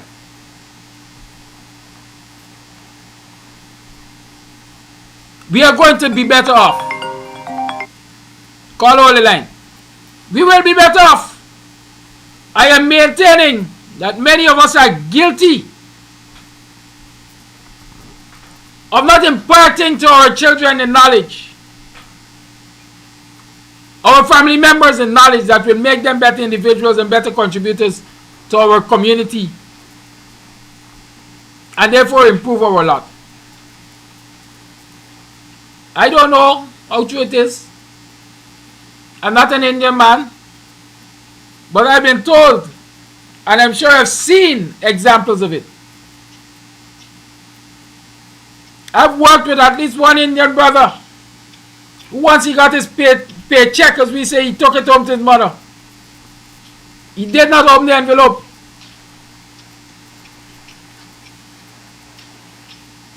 And when he took that to her, she decided how best it was to be used. Not only for himself because he is the earner, but the other family members. And he felt comfortable doing that because that was his upbringing. Which one of us dare tell our African child, when you get paid, bring home your paycheck and don't touch it? That's not their socialization. And so if you wait until they get big to demand that, they see it as you bullying them. They see it as you demanding what you didn't earn, what you're not entitled to. But if you give them the right upbringing, then they will understand that the resource that they acquire are resources not only for themselves, but resources for everyone to use to elevate themselves. If I become educated in my family and I become someone who gets a super salary, don't I have a responsibility of using some of that super salary to ensure that my siblings, who for some reason or other have been disadvantaged, can make it out of the difficult circumstances? Why do I call that a black tax? Negative, you know, black tax. When people talk about black tax, anything black damn negative in this world. Black tax. Why I gotta take care of my mother? I didn't make her. Me know me mother nothing, she make me. She responsible for me. Do you know what she put herself through to put you through school? These are the kind of discourses that we have to have. They will help our outlook, they will help our socialization, and perhaps they will help our community.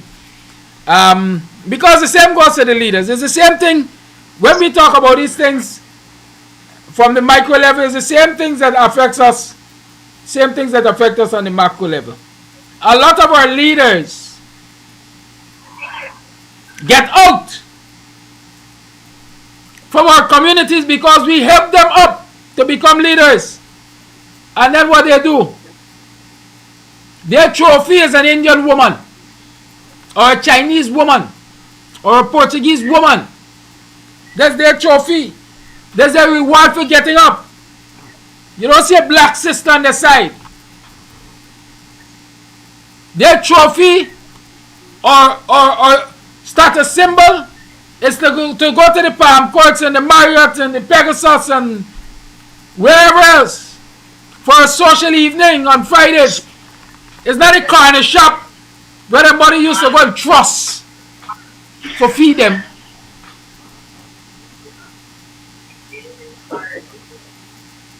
Right? It's not a corner shop where the money used to go and trust to feed them. Them Indians will tell you that the Indian politicians is going to drink rum with them on Sundays. Charandas used to sit down in Borbis and gamble gamino. You enough for them boys on the corner. I ain't say he never used to go to the Pegasus and Marriott and Princess and so on. But they used to make time for going to sit down in them corners with the people and gamble with them and drink rum with them and talk with them and hear their problems and plot how to overthrow the black government. Our politicians gotta get to that place. Call it life. Yeah, good morning, good again, everybody. Yesterday, I got a blackout. That's why you cut off so abruptly. Anyway, with this thing, you're talking this back, that's horrible. It is so true because I suffered from that. And I made up my mind never ever to suffer from that again. Because I educated, I wasn't looking for full maintenance from the child who was a high flyer. And when that child had to return things to me, it became a problem. Then when those high flyers, they get people who comes along the way now and tell them how they must look at the people, whether it be a family member or it be like people like in the political realm, who they must roll with.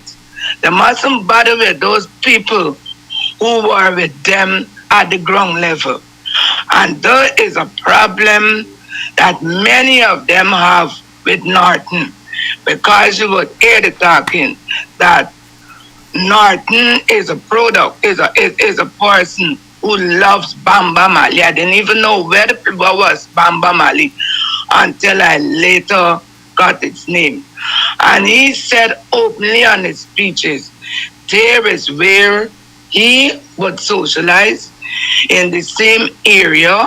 He would learn so many things, and he don't see himself walking away from there, because now he has become the leader of the party and the next president of the country. He's still there. Now with the thing with this emancipation, Bob Marley sang the song Emancipate Yourself, and I think that was a phrase used by a bigger person. I think it's Marcus Garvey, one of those big persons older than him, and he put it into song and it became popularized by his singing. But many of us, we have not been emancipated from mental slavery, because if we were emancipated, we would have learned what our African foreparents went through to meet to the point of being freed from slavery. Yesterday I listened to a thing, The Foundation of Roots, by this man, I can't remember his name, who acted much in Roots and did Roots. He was talking about what he did and the knowledge he acquired along the way of producing Roots and make it that massive production it is in book form and on film. And with all I am so much into my history, Roots and Blood Diamonds are two pictures that I have not the strength to look through, because when I started to look at it and I saw what was happening in them, I just stopped looking at it. But I promised myself I must look at it. Anyway, now with emancipation, as you rightly said, Kadaki, we got 1 year, to plan for another year. And if we do our own little finances, we would be able, everybody said the money is, we only gotta get it. But I must not be given the money with a price attached to it. And the price that is being attached to any money that is being given to the Africans and the African community in Guyana is that you must be nuzzled, because you cannot speak against the installed regime and all the ills of the country. And I me mounted, but I can't go. Now we talk about this thing with Wall Street. Guyana will end up there, yes, because of the oil out in the ocean. But ending up on Wall Street, I hope finally we'll be given our true worth. I hope and pray for that. And I think yesterday you spoke about where this man Mohammed was talking how he approached a couple African people to buy rig, and he going to buy rig. We going to buy the rig. That's why Reuters got it doing business right now. And the same people them who could not have assisted him to buy rig, now we want the same people now to come together to write up good things about him. Well, the people must write the truth. The last thing, there is this thing where we are supposed to be getting some money.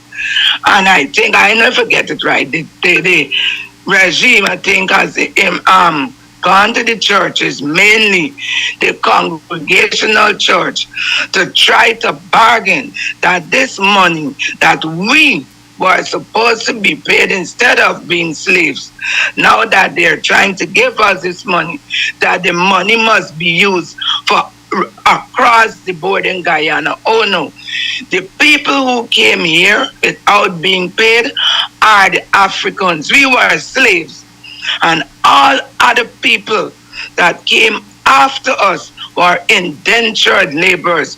They were being paid a salary.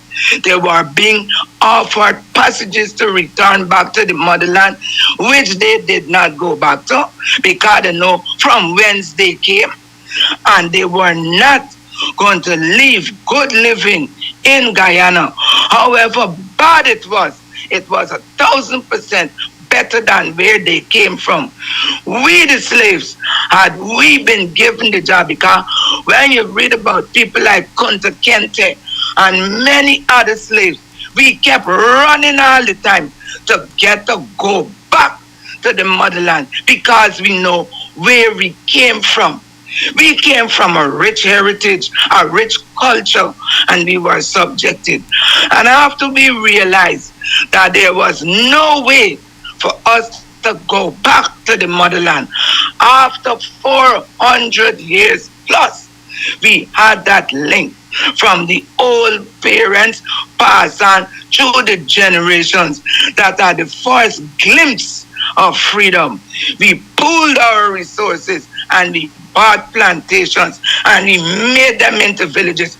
And if we were not that back in the motherland, Kadaki, talk for sun and talk for rain, we would not have done anything. And lastly, we used to be a people planting. We planted. If you look at African moods, most of them show that they got farm, they go and plant farm.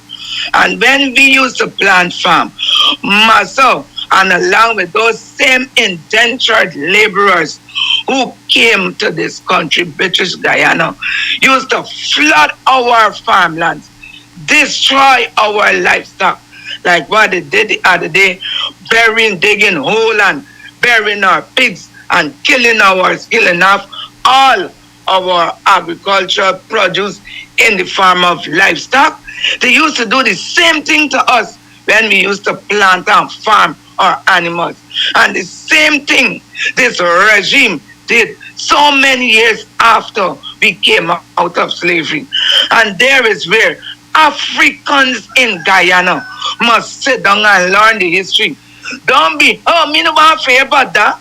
I got a friend that said me, I don't want to hear about African because I am. I just said, girl, this conversation is over. And they got many more like that girl who don't want to know the history. And because they don't want to know the history, Kadaki, they will be how they are. Because if a tree grow up and the thing got roots, it can't survive. And our history is our roots. And once we learn of our history, we will be a better people. We will be a people who will not be afraid to stand up on a protest line and call for what we want, because we will know that we are for. But the moment we do not want to listen to our history, we do not want to go back into the realms of our past, Kadaki, we will be a sad bunch. But I know that I wouldn't be that sad bunch, because I know my history, and I will sit down one day and look at the entire roots and the entire blood diamonds. And I know when I finish doing that, I know many times powerful than I am as an African woman. Goodbye. Thank you. There are a number of things I want to comment on. I saw somebody saying emancipation is not about politics, it's about economics. Did I see that correctly? I am looking for it, but I'm sure that's what I saw. Something to that extent. Emancipation is not about politics, it's about economics. What is politics about? What is politics about? You see, when we separate these things, we find ourselves in problems. Because politics is economics. Who is controlling the oil wealth of this country right now? Who is controlling the oil wealth of this country, and what are they doing with it? Huh? Because of politics, resources are assigned. Politics determines who gets what, when and where.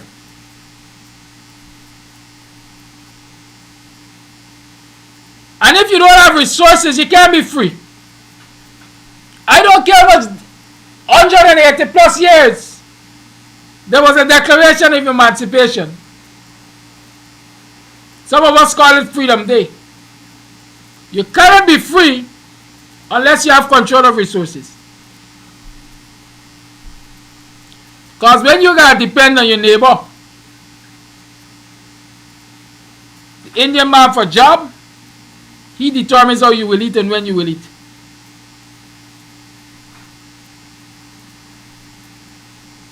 When you gotta depend on your neighbor, the Indian man, to produce the food that you eat,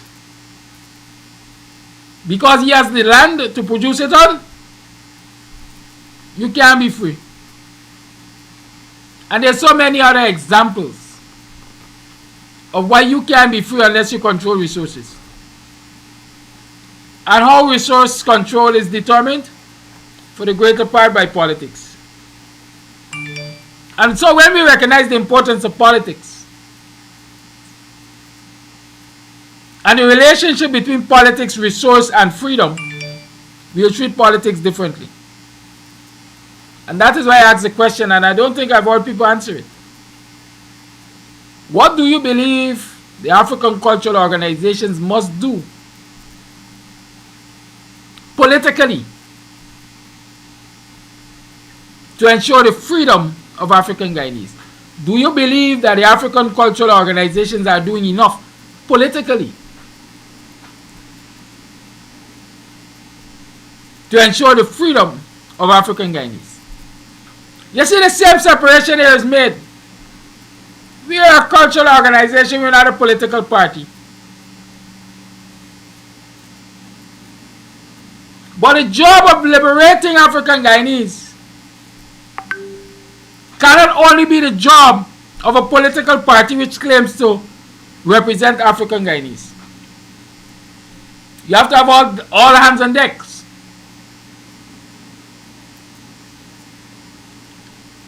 When the coalition or when the PNC is calling for free, fair, and credible elections, starting with a new voters list, their calls are falling on deaf ears, or it would appear so, because there are not 30 and 40 and 60 and 90 and 100 African cultural organizations rising up and standing behind them with that call and saying to their membership, let us get out there and stand with the opposition to demand these things which they're asking for, because these things are within our interest.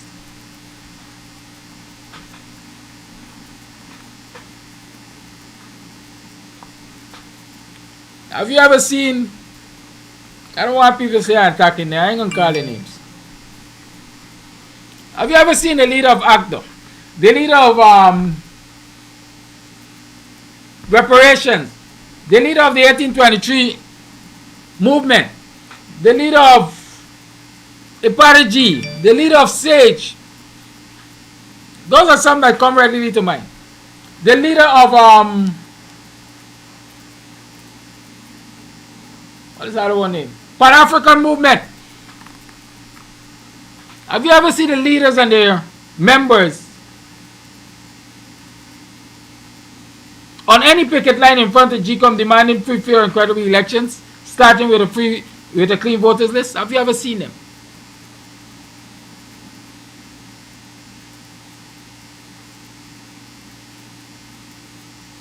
And so when we continue with this separation, that emancipation is about freedom and not politics, that's where we are erring.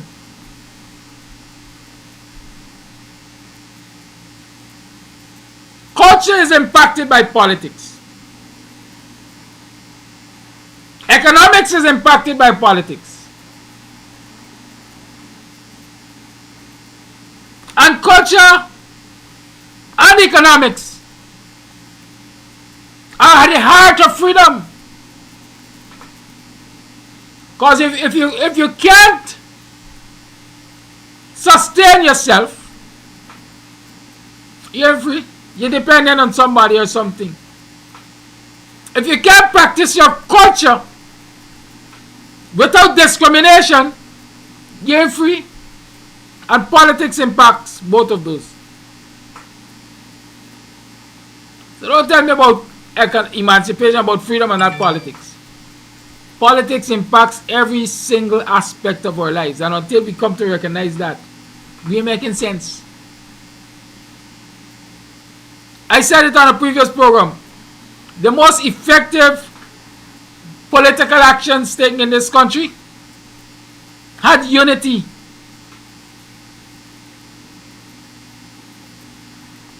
When the WPA was fighting the Fox-Burnham government, was WPA, was PPP, was the trade unions, was the churches, was the civil, civil society organizations.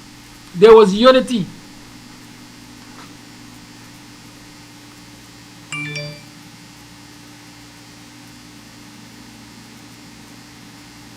And that is what made it a success. But today we are leaving the politicians alone, the political organization alone to fight. And we expect that we will succeed. The civil society organizations, as they call themselves, are dominated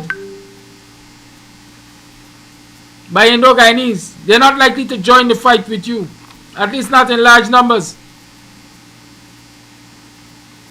But there are at least two major unions that are dominated by Afro-Guyanese. Where are they in the fight?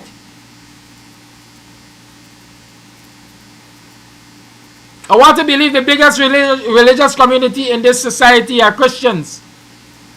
Majority African Guyanese. Where are they in the fight?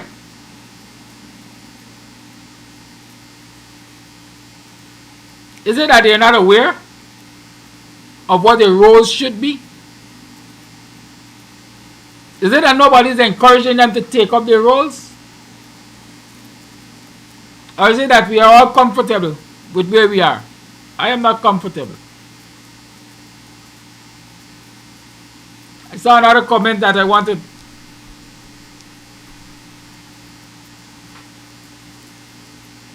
to respond to.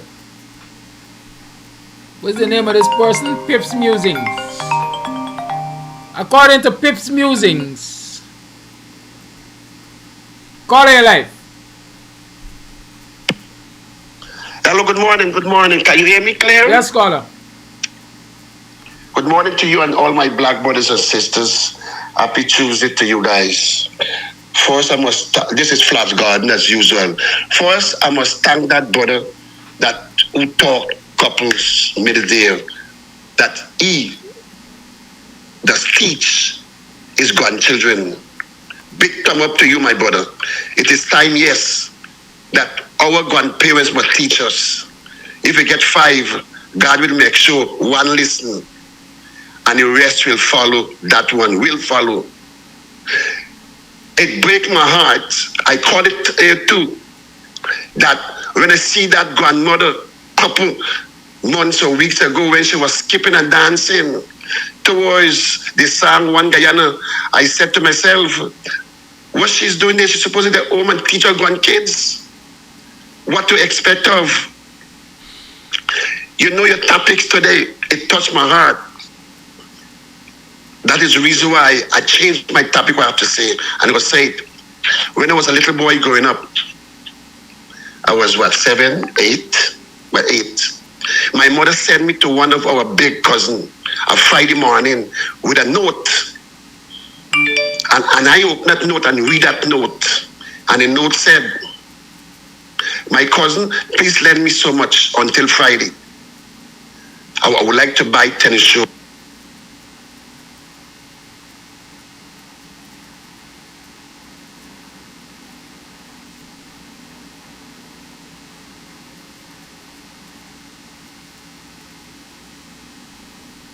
Call it there.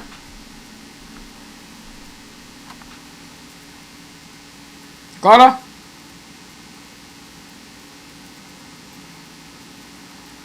We lost that call. So Pip's musings, I'm trying to get the exact thing. If any of y'all could find it, send it to me, man. It's saying something about low level.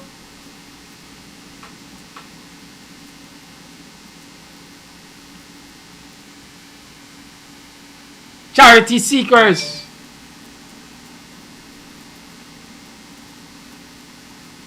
I can't remember the first part of the statement. But in short, he's saying, listen, these things Mr. Amsterdam talking to y'all about,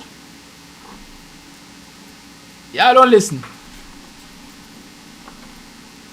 Talking to them about them because he's a low-level charity seeker. That's my interpretation. You can correct me, Pip.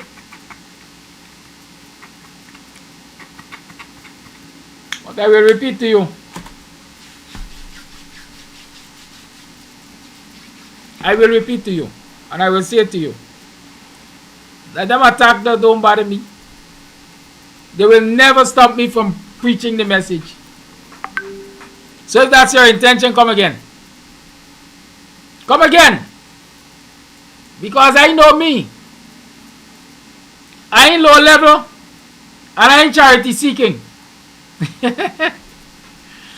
Right? Big up yourself, my brother. My brother spent 2 weeks with me here.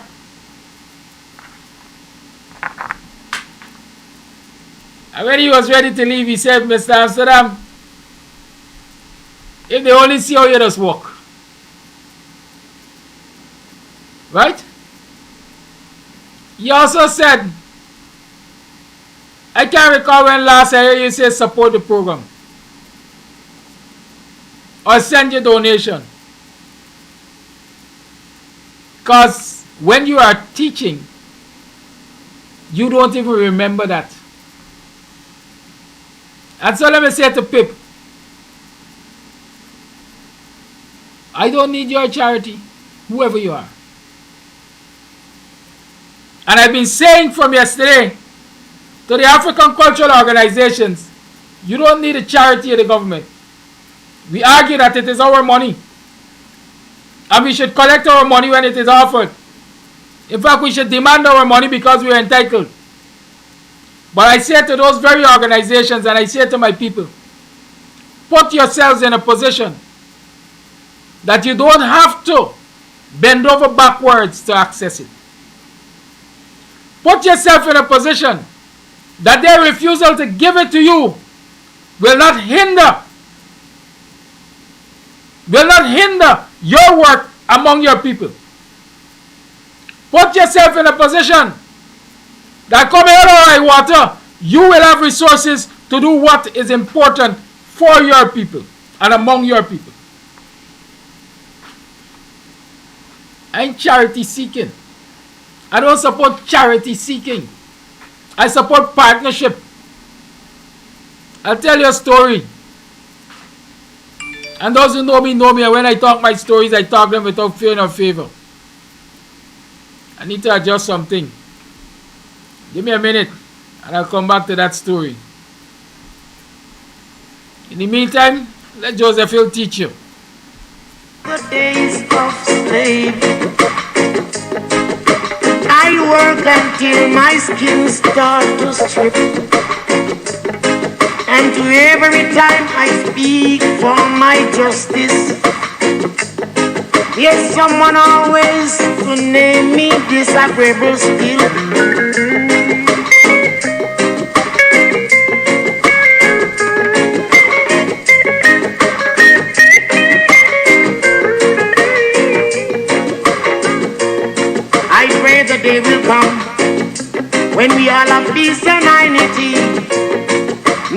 chasing one another without humanity.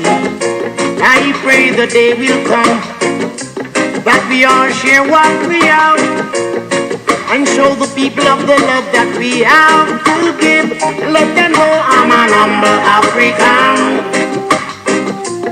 Nothing but unity inside, I'm an humble African. Just stand for us all, a humble African. Let me beat my drum in a Babylon and a humble African. Yeah, you know who I am, a humble African.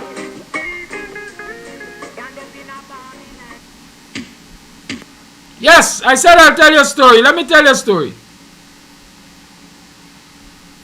I've been involved, associated, a member of the Boxing Force of August movement since a youngster.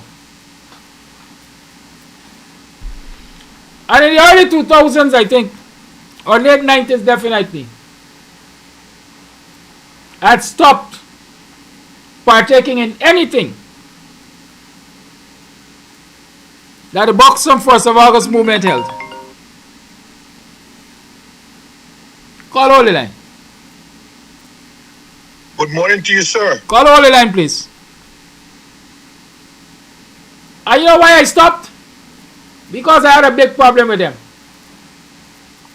All year round, they failed to do fundraising. They failed to host events that will gather resources for the organization, knowing very well that at July 31st into August 1st and later into the month, we have a series of activities that we will do, including activities that will cost money, including feeding the village elders.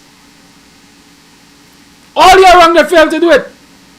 And then when it came to mid-July, they started writing letters asking for donations, contributions. And what hurt me that year was the fact that the majority of people they were asking for contributions and donations were Indo-Guyanese businesses. Because perhaps there were no African Guyanese businesses that could sustain it. And I said there and then, this nonsense got to stop.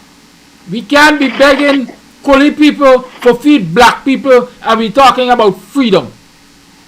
And since nobody was listening, I said I will not be associated with that kind of decadence or stupidity. That is how strong I feel about my beliefs.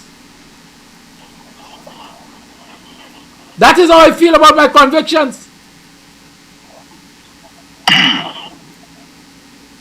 And so when I'm saying African cultural organizations, and I'm asking the question now, are we doing enough? Are they doing enough? Politically and otherwise, to ensure and maintain the freedom of African Guyanese. I want us to address those issues. Caller, thank you for holding your life. Yes, good morning to you, sir. Good morning, sir. I heard what you're saying, but the best example for that is the Nation of Islam. Because our organization put on events that we paid for. That's why Farrakhan can speak like that, because nobody don't pay him to speak like that. Jesus said, you shall know the truth, and the truth shall set you free. There's one thing that this world has never called the Honorable Minister Farrakhan a liar. They might call him all kind of names, but they never said he's a liar. And he's the best example that we can take from if we are to get free. Because freedom comes with an expense. It's not free. Nobody gives you freedom. You have to demand it. And the only way you can demand it is pull your resources together and put on whatever event you chooses. And you can speak without being afraid, without being condescending, speak straight towards. And until we begin to do that, we're never going to be free. We are like Lazarus, begging for crumbs half a people table. What kind of people is that? The problem is that we sport and we play and we look after every other things. But when it comes to our freedom, we are afraid to attack it. Why? Because somebody teaches us that we should always stay and serve other people while they get rich and we stay poor. That has to change. That has to change. And the only way we can change it, we have to look at ourselves. Not look at somebody else. Because nobody ain't going to do it for us. Nobody. But we. And if we don't come together and unite, stop all this partying and all that stuff. The Quran says Allah did not create this planet for sport and play. That's all we're doing. That's all we are into. Sport and play. This is a serious time. Because if we don't get our act together, God intends to wipe this planet clean out of all these activities that are happening that He's not pleased with. When we were young, they teach us, they put fear into us. Today, I have a God who take away that fear. That's why the Honorable Mr. Farrakhan can speak like that, because he don't afraid. And nobody can tell him what to say and where to go. He's a free black man. That's my example. And if we can't see it up to today, then we are in serious, serious trouble. We have to stop playing around. We need to stop playing around. This is serious time. This is serious time. All we have to do, look at what's going around the planet. It's a serious time we're in. It's time for us to get our act together. We have to be able to produce for our children and for our grandchildren. Don't depend on some beneficent white person or Indian person going to do it for us. It's not going to happen. We have to change the condition of our people. The Bible says God will not change the condition of a people until they change it themselves. So crying, politics can't help me. Politicians can't help me.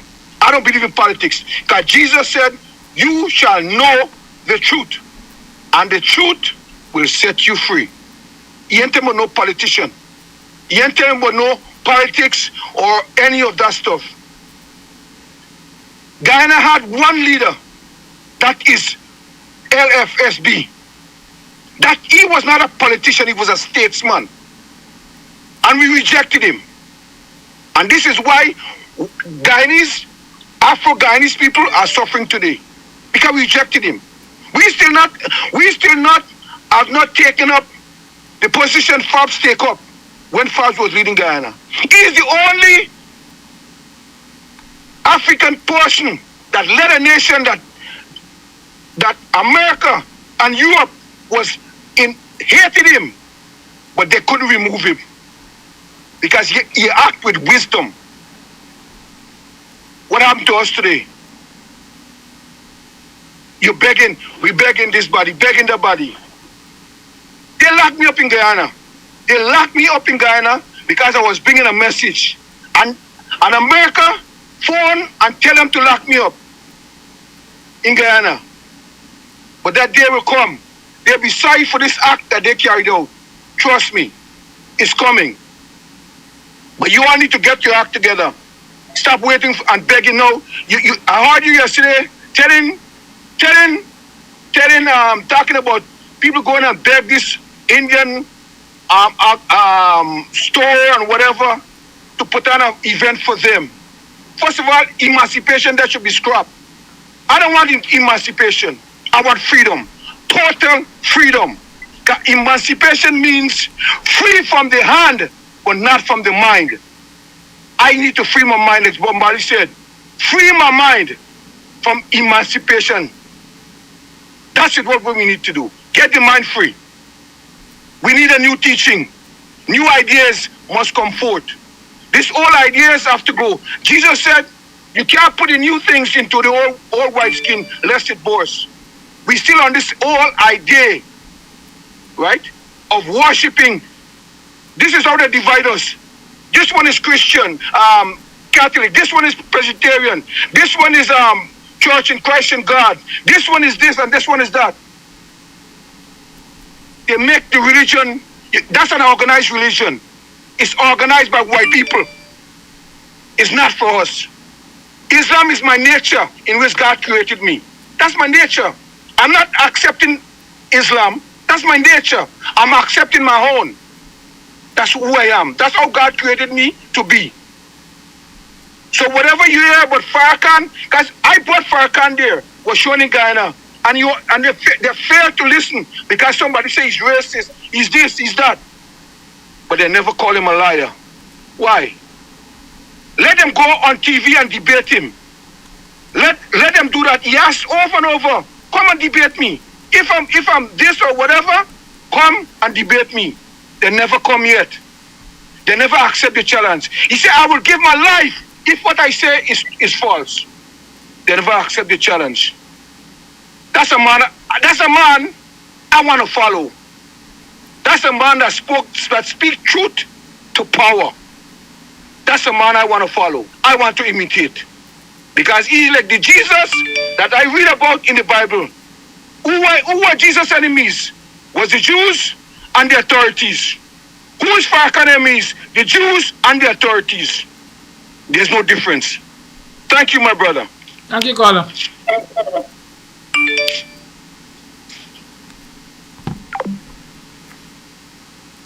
The lines remain open.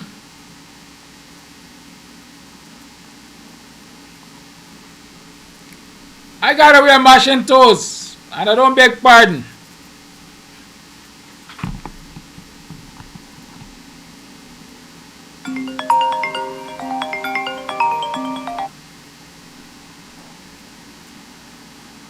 Call it life.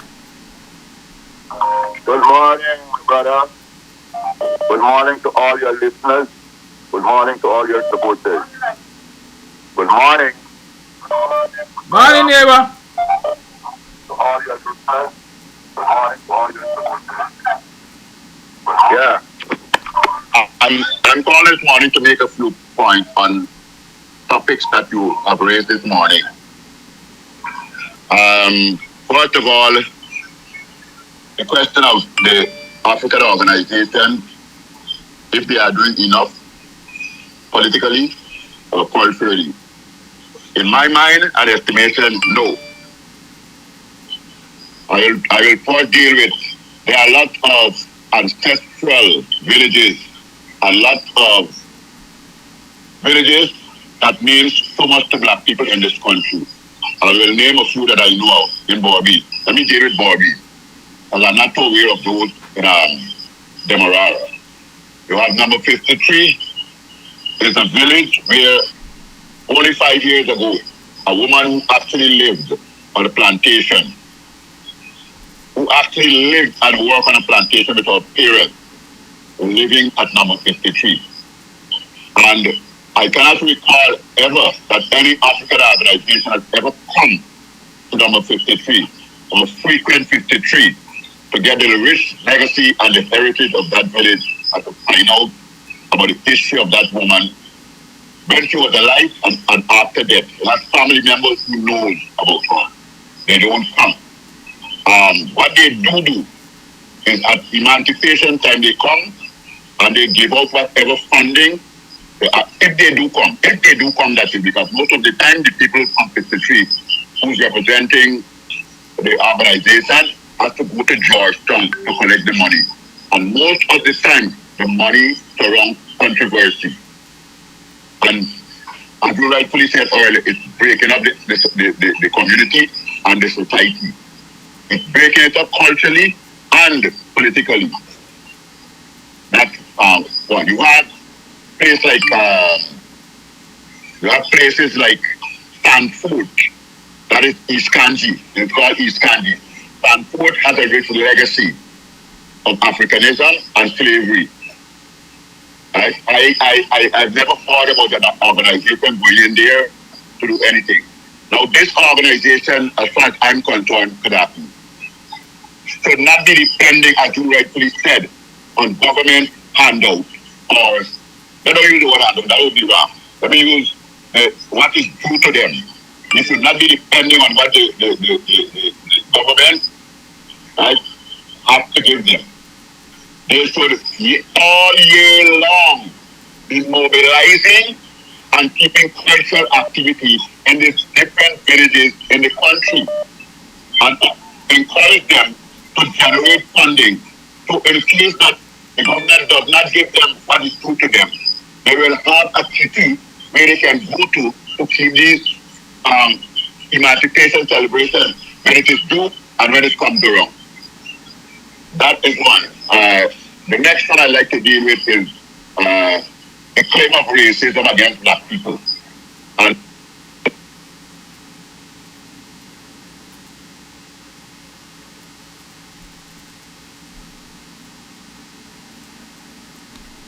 Call there?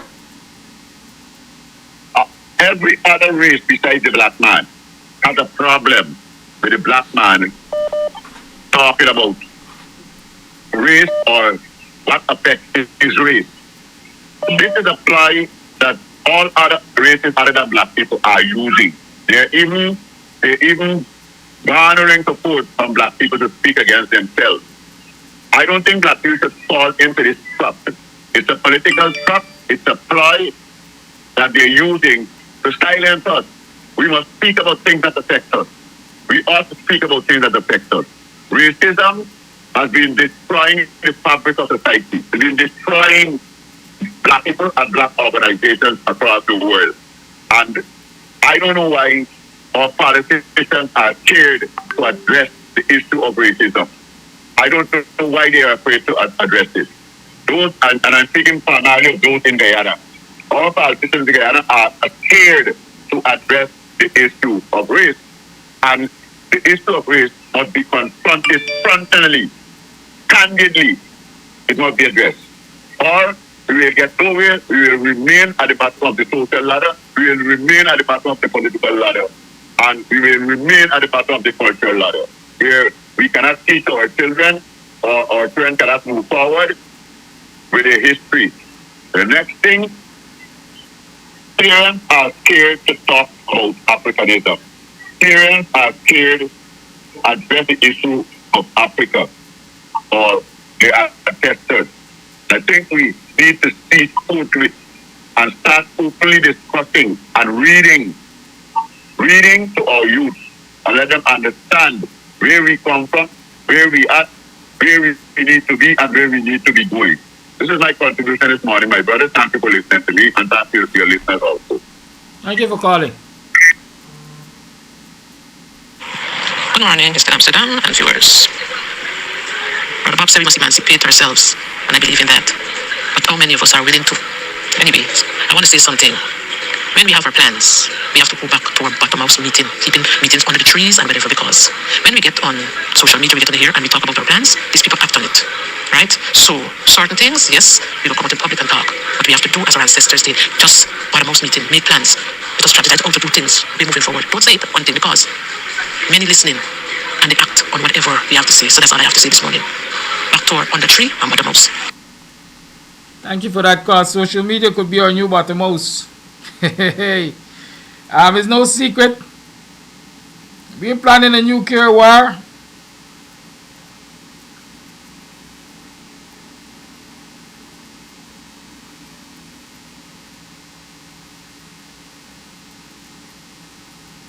Lines remain open. 6225933 is the number to call. You're tuned to the Guyanese Morning Time with the Buxtonian host Kiraki Amsterdam. Call you live. Yeah, good morning. Good morning, sir. We gonna pass emancipation. Emancipation, them is old thing now. We gone in a direction now is what Hitler, when had in thought. Hitler ideology, it was to get rid of everything on this face of this earth and just create one supreme culture, race, and nation. And this is the direction that we go in. COVID-19 was not a mistake, was not a joke. Global warming is not a mistake, it's not a joke. If you remember the Bible said, when God come for this world, he tell Noah to build an ark and clean everything and just put two pair of everything. That's the same ideology as Hitler. Clear this whole what, and they got people got an ideology. I don't know if it's Hitler left them or who, but these people on this face of this world, and there's a 1%. So we can't pass this we call emancipation. This thing is black, blue, yellow, green, everything they're looking for wipe out. And just keep one supreme race on this face of this world. And this is where we got to save. We got to understand them, and we got to look into them and fight for them. That we supposed to be on this face of this world, and there's nothing supposed to take we are for this world. We fighting a fight will be done past a long time. During the stage anymore, the stage is higher than them. As I said already, COVID-19, it was not a mistake, it's not a joke. Global warming is not a mistake, it's not a joke. If you look at the rest of the whole world, not just Guyana, the whole world, they got a thing now under the pressure. They're running to bank for borrow money. And those are because of two things, global warming and COVID-19, who put them down in that position. And if we don't understand these things, trust me, they're going to wipe me off this face of this world. There's a lot of things I have to say, but they want to kill me because they think I know too much. So I got to just say a little bit and leave it alone. Good morning, Sean. Thank you for your call.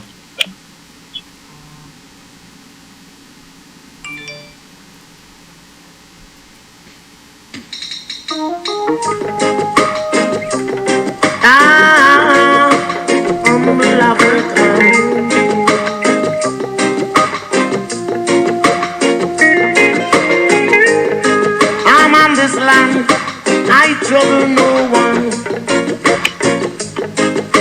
My desire is to make no problem. Caller, good morning. Yes, good morning, Mr. Amsterdam. My contribution this morning is that I think that those organizations, they have a purpose, yes, but I don't think that they are very effective. I'm thinking more of they can maybe go in the direction of a movement where they can organize the people with tangible programs, and it's not hard because if we look way back to Marcus Garvey, he went out there and he organized his people, introduced business to them. They have the Black Panther Party with H. Newton. He was a very young man and he organized soup kitchen and other things. Even today, some of the same ideas from this party, even the government was like fighting them down. They adopted some of those same feeding programs in schools and what have you. We have Malcolm X too.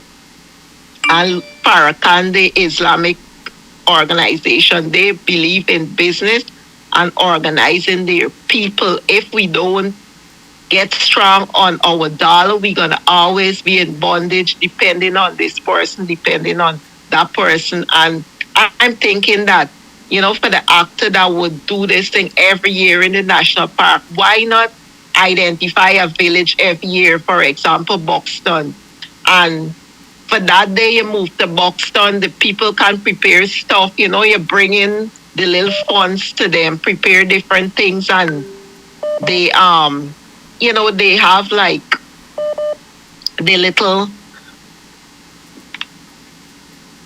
hello? I'm here, we're listening.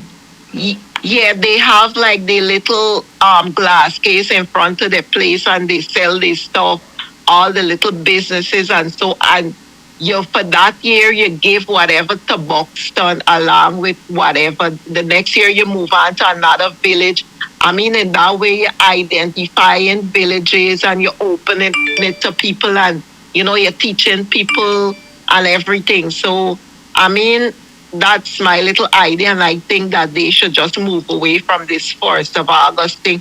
You gonna, you put on your very best, your little gazmalulu, and you go there and you prance around, and that's it. So we need to organize, get strong with our dollars, bring business to our people, and I think from then we will be able to free ourselves from a lot of things. You have a great day and God bless you as always. Thank you, caller.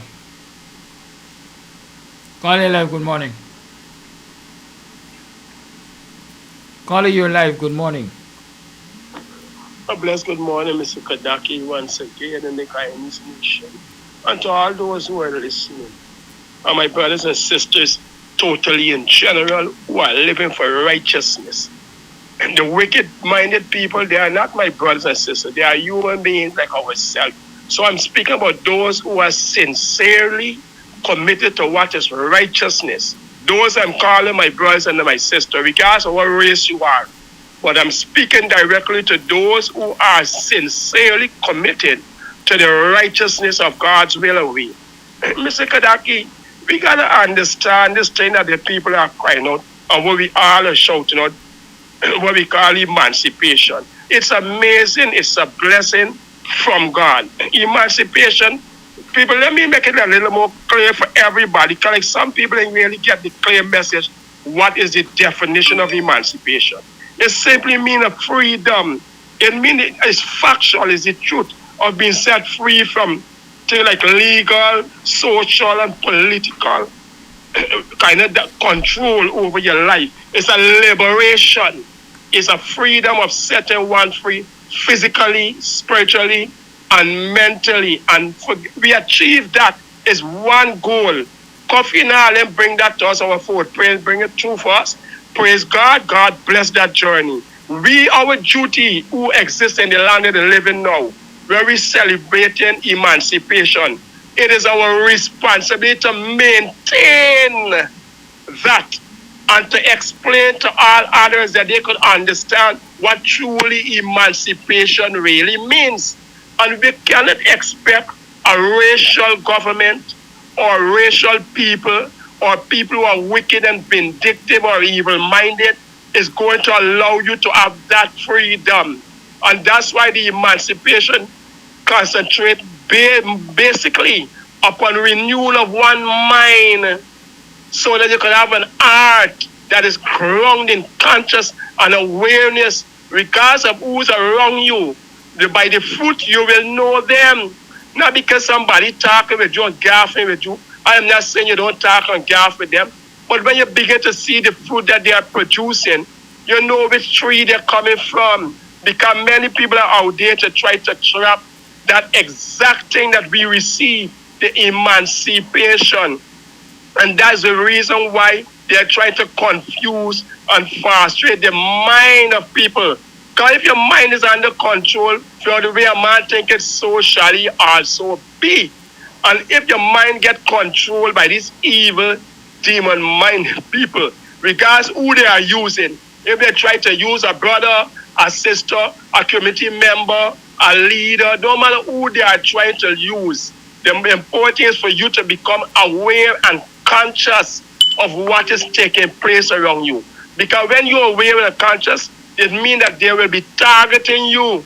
They're going to be careful if they're coming around for say something when your presence is there, because you're going to expose. That's what we call the light extinguishing that. You're going to know time and place when to expose or when to reveal, so that everybody can. But then how can you get your brother and sister them to really understand and trust the truth?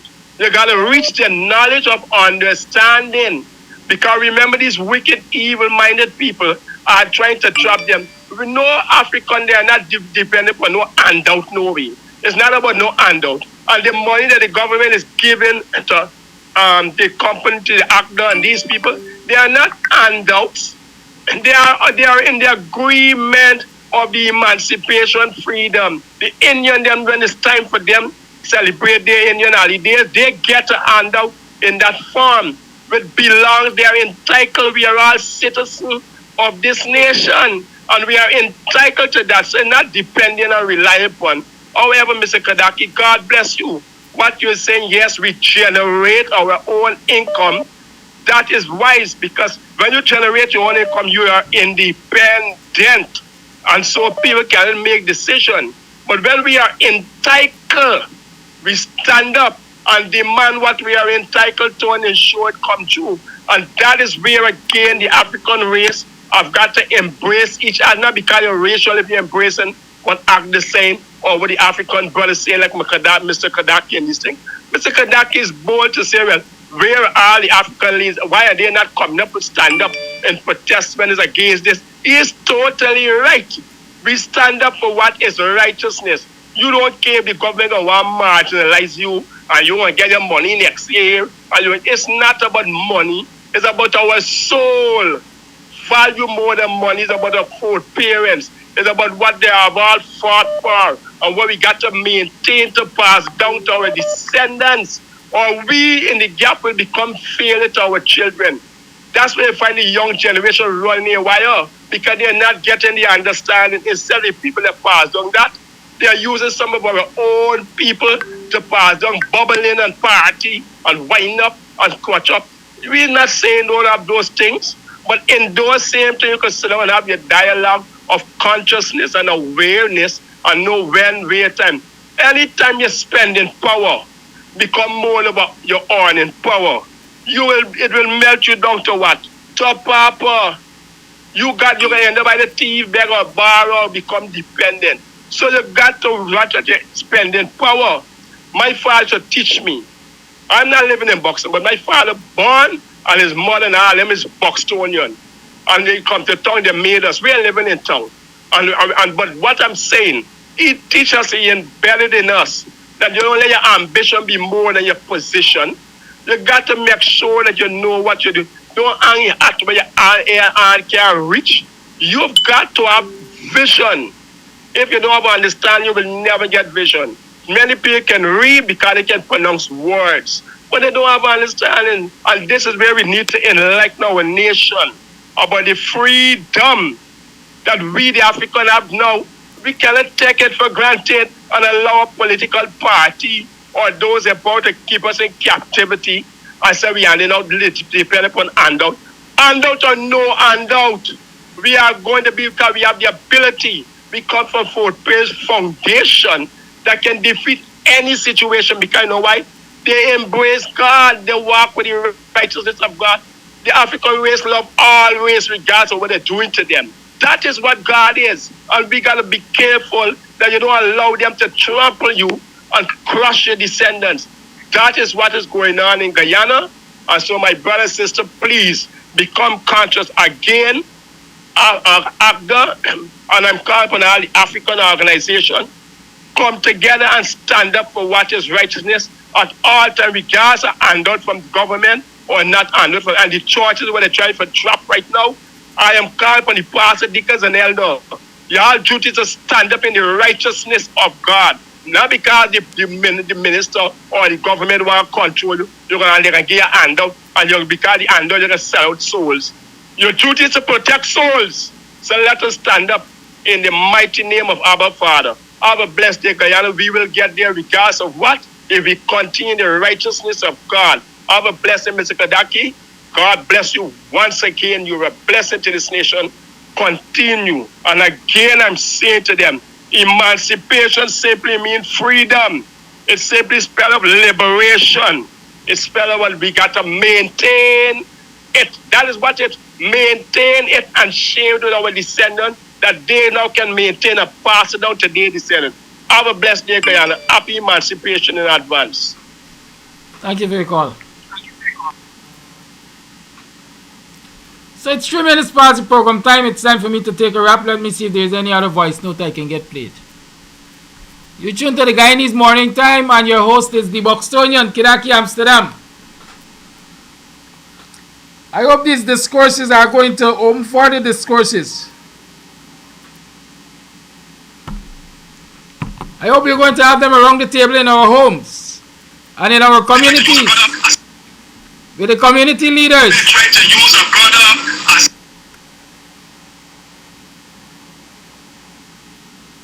I'm not having them to antagonize anybody. So Vex, is you face.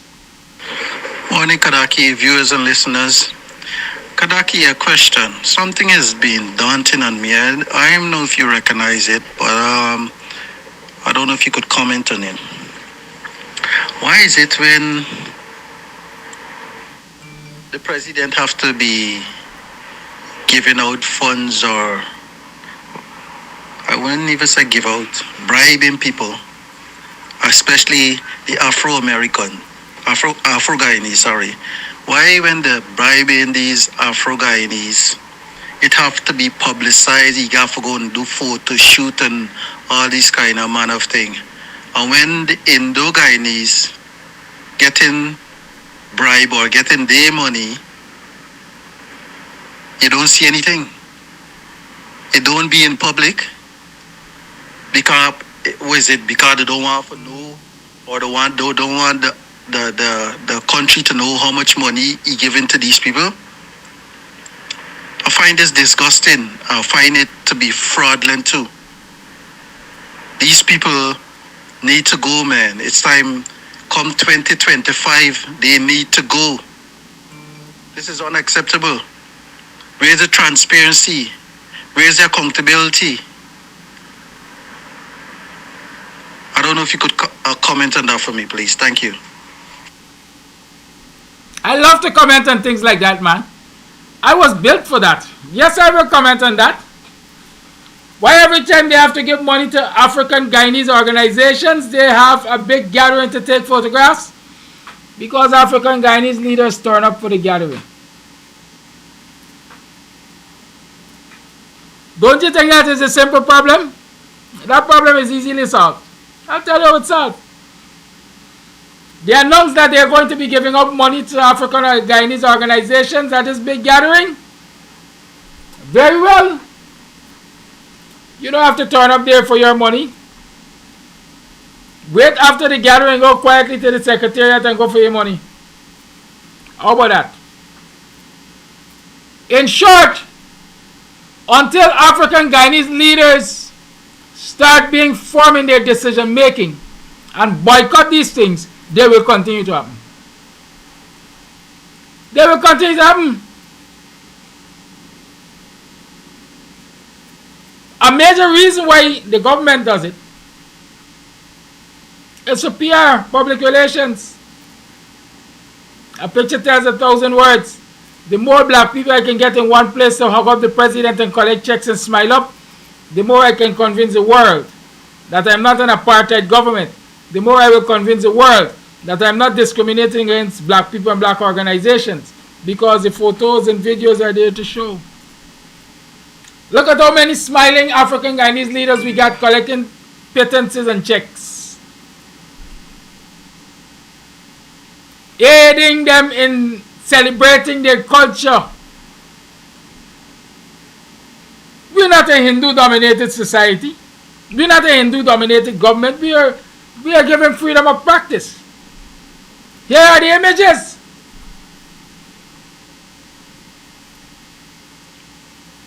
Until those people who say they're leading black people, African Guyanese people, become perhaps more dogmatic in their approaches to standing up for black people and black people rights and what they believe black people deserve and so on, those things will continue to happen. But I can tell you, sometimes I want to think I'm in the belly of the beast, so I'm seeing what the beast is about. Too many of our leaders are willing to wine and dine and make deals in the name of saving black people.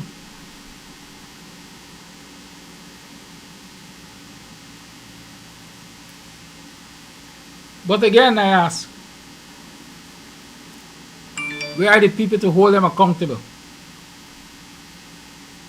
Do you as the people believe they're doing enough for you in your name? Are you ready to stand behind them to do more for you in your name? Or are we going to just continue to talk? I don't know. I know I can fairly say there are others who might disagree with me, but I think I'm doing my lot. I'm doing a whole lot, because education is key. I'm just a humble African from Buxton, Baghdad side. Trust me. I love that place. I love my heritage. And I love my Africanness. Non-interference, non-political, No matter what you do, I see I'm blind and hear and deaf. I'm an humble African. Passing through Babylon, I'm an humble African. Trouble no one, say I'm an humble African. Some said I'm a Rastaman, I'm an humble African.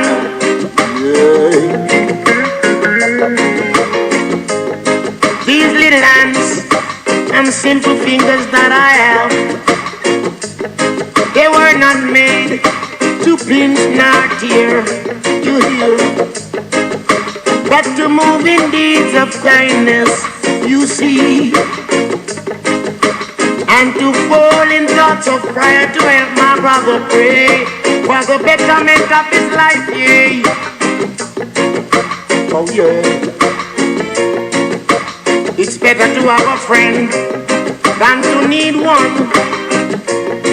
It's better to find a friend than to be in need. Lift up your brother, don't you put him down. One and wash the other. Go and fuck it home. I'm an humble African. I was born to love my brother. I'm an humble African. United I must be. I'm an humble African. No matter what they say, I'm an humble African.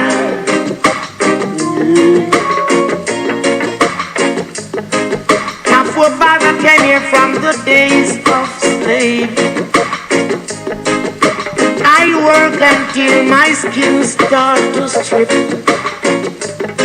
and to every time I speak for my justice, there's someone always to name me disagreeable still.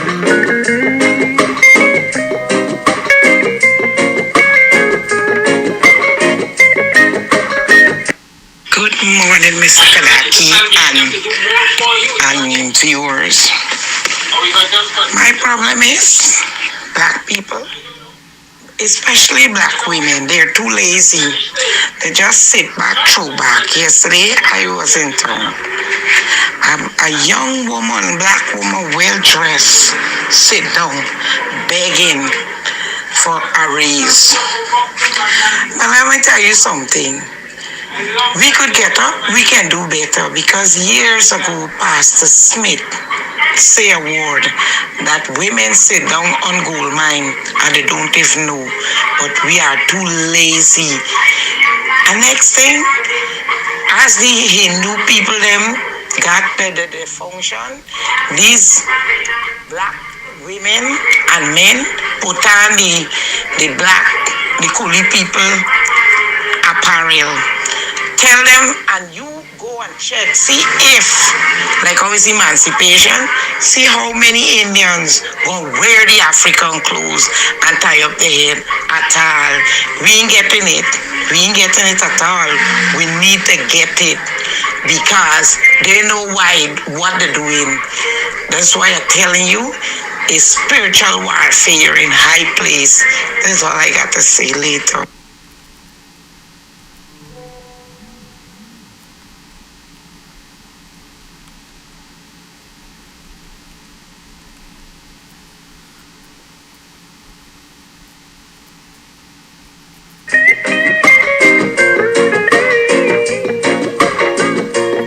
I pray the day will come when we all have peace and unity. No more chasing one another without humanity. I pray the day will come that we all share what we have and show the people of the love that we have to give. Let them know I'm an humble African. Nothing but unity inside. I'm an humble African. Just stand for us all, a humble African. Let me beat my drum in a Babylon and a humble African. Yeah, you know who I am, a humble African. Stand up in a Babylon. So you mean? So you mean?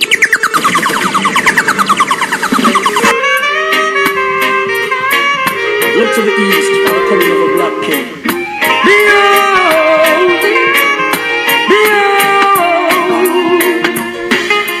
Christ in his kingly character. Christ in his kingly character.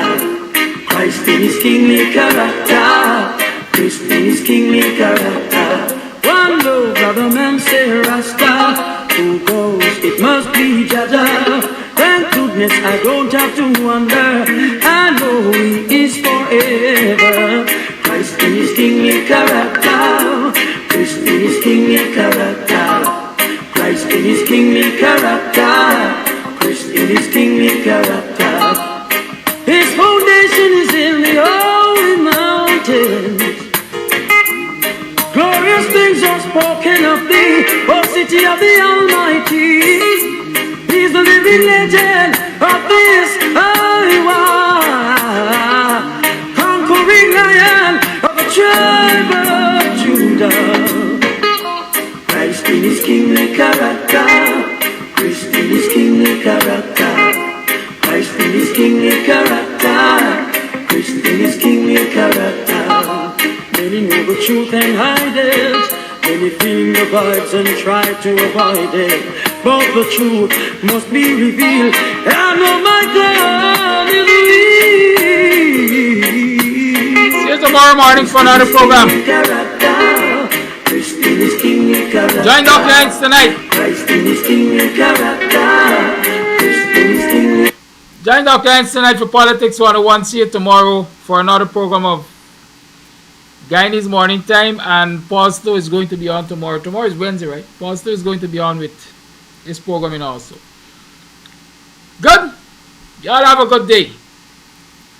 But let me say in closing, I disagree with the caller that says black women are lazy. Not under this sun. Black people in general are not lazy.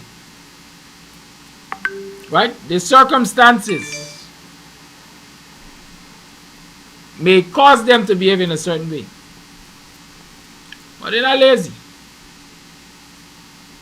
Not at all. Sometimes we get lackadaisical.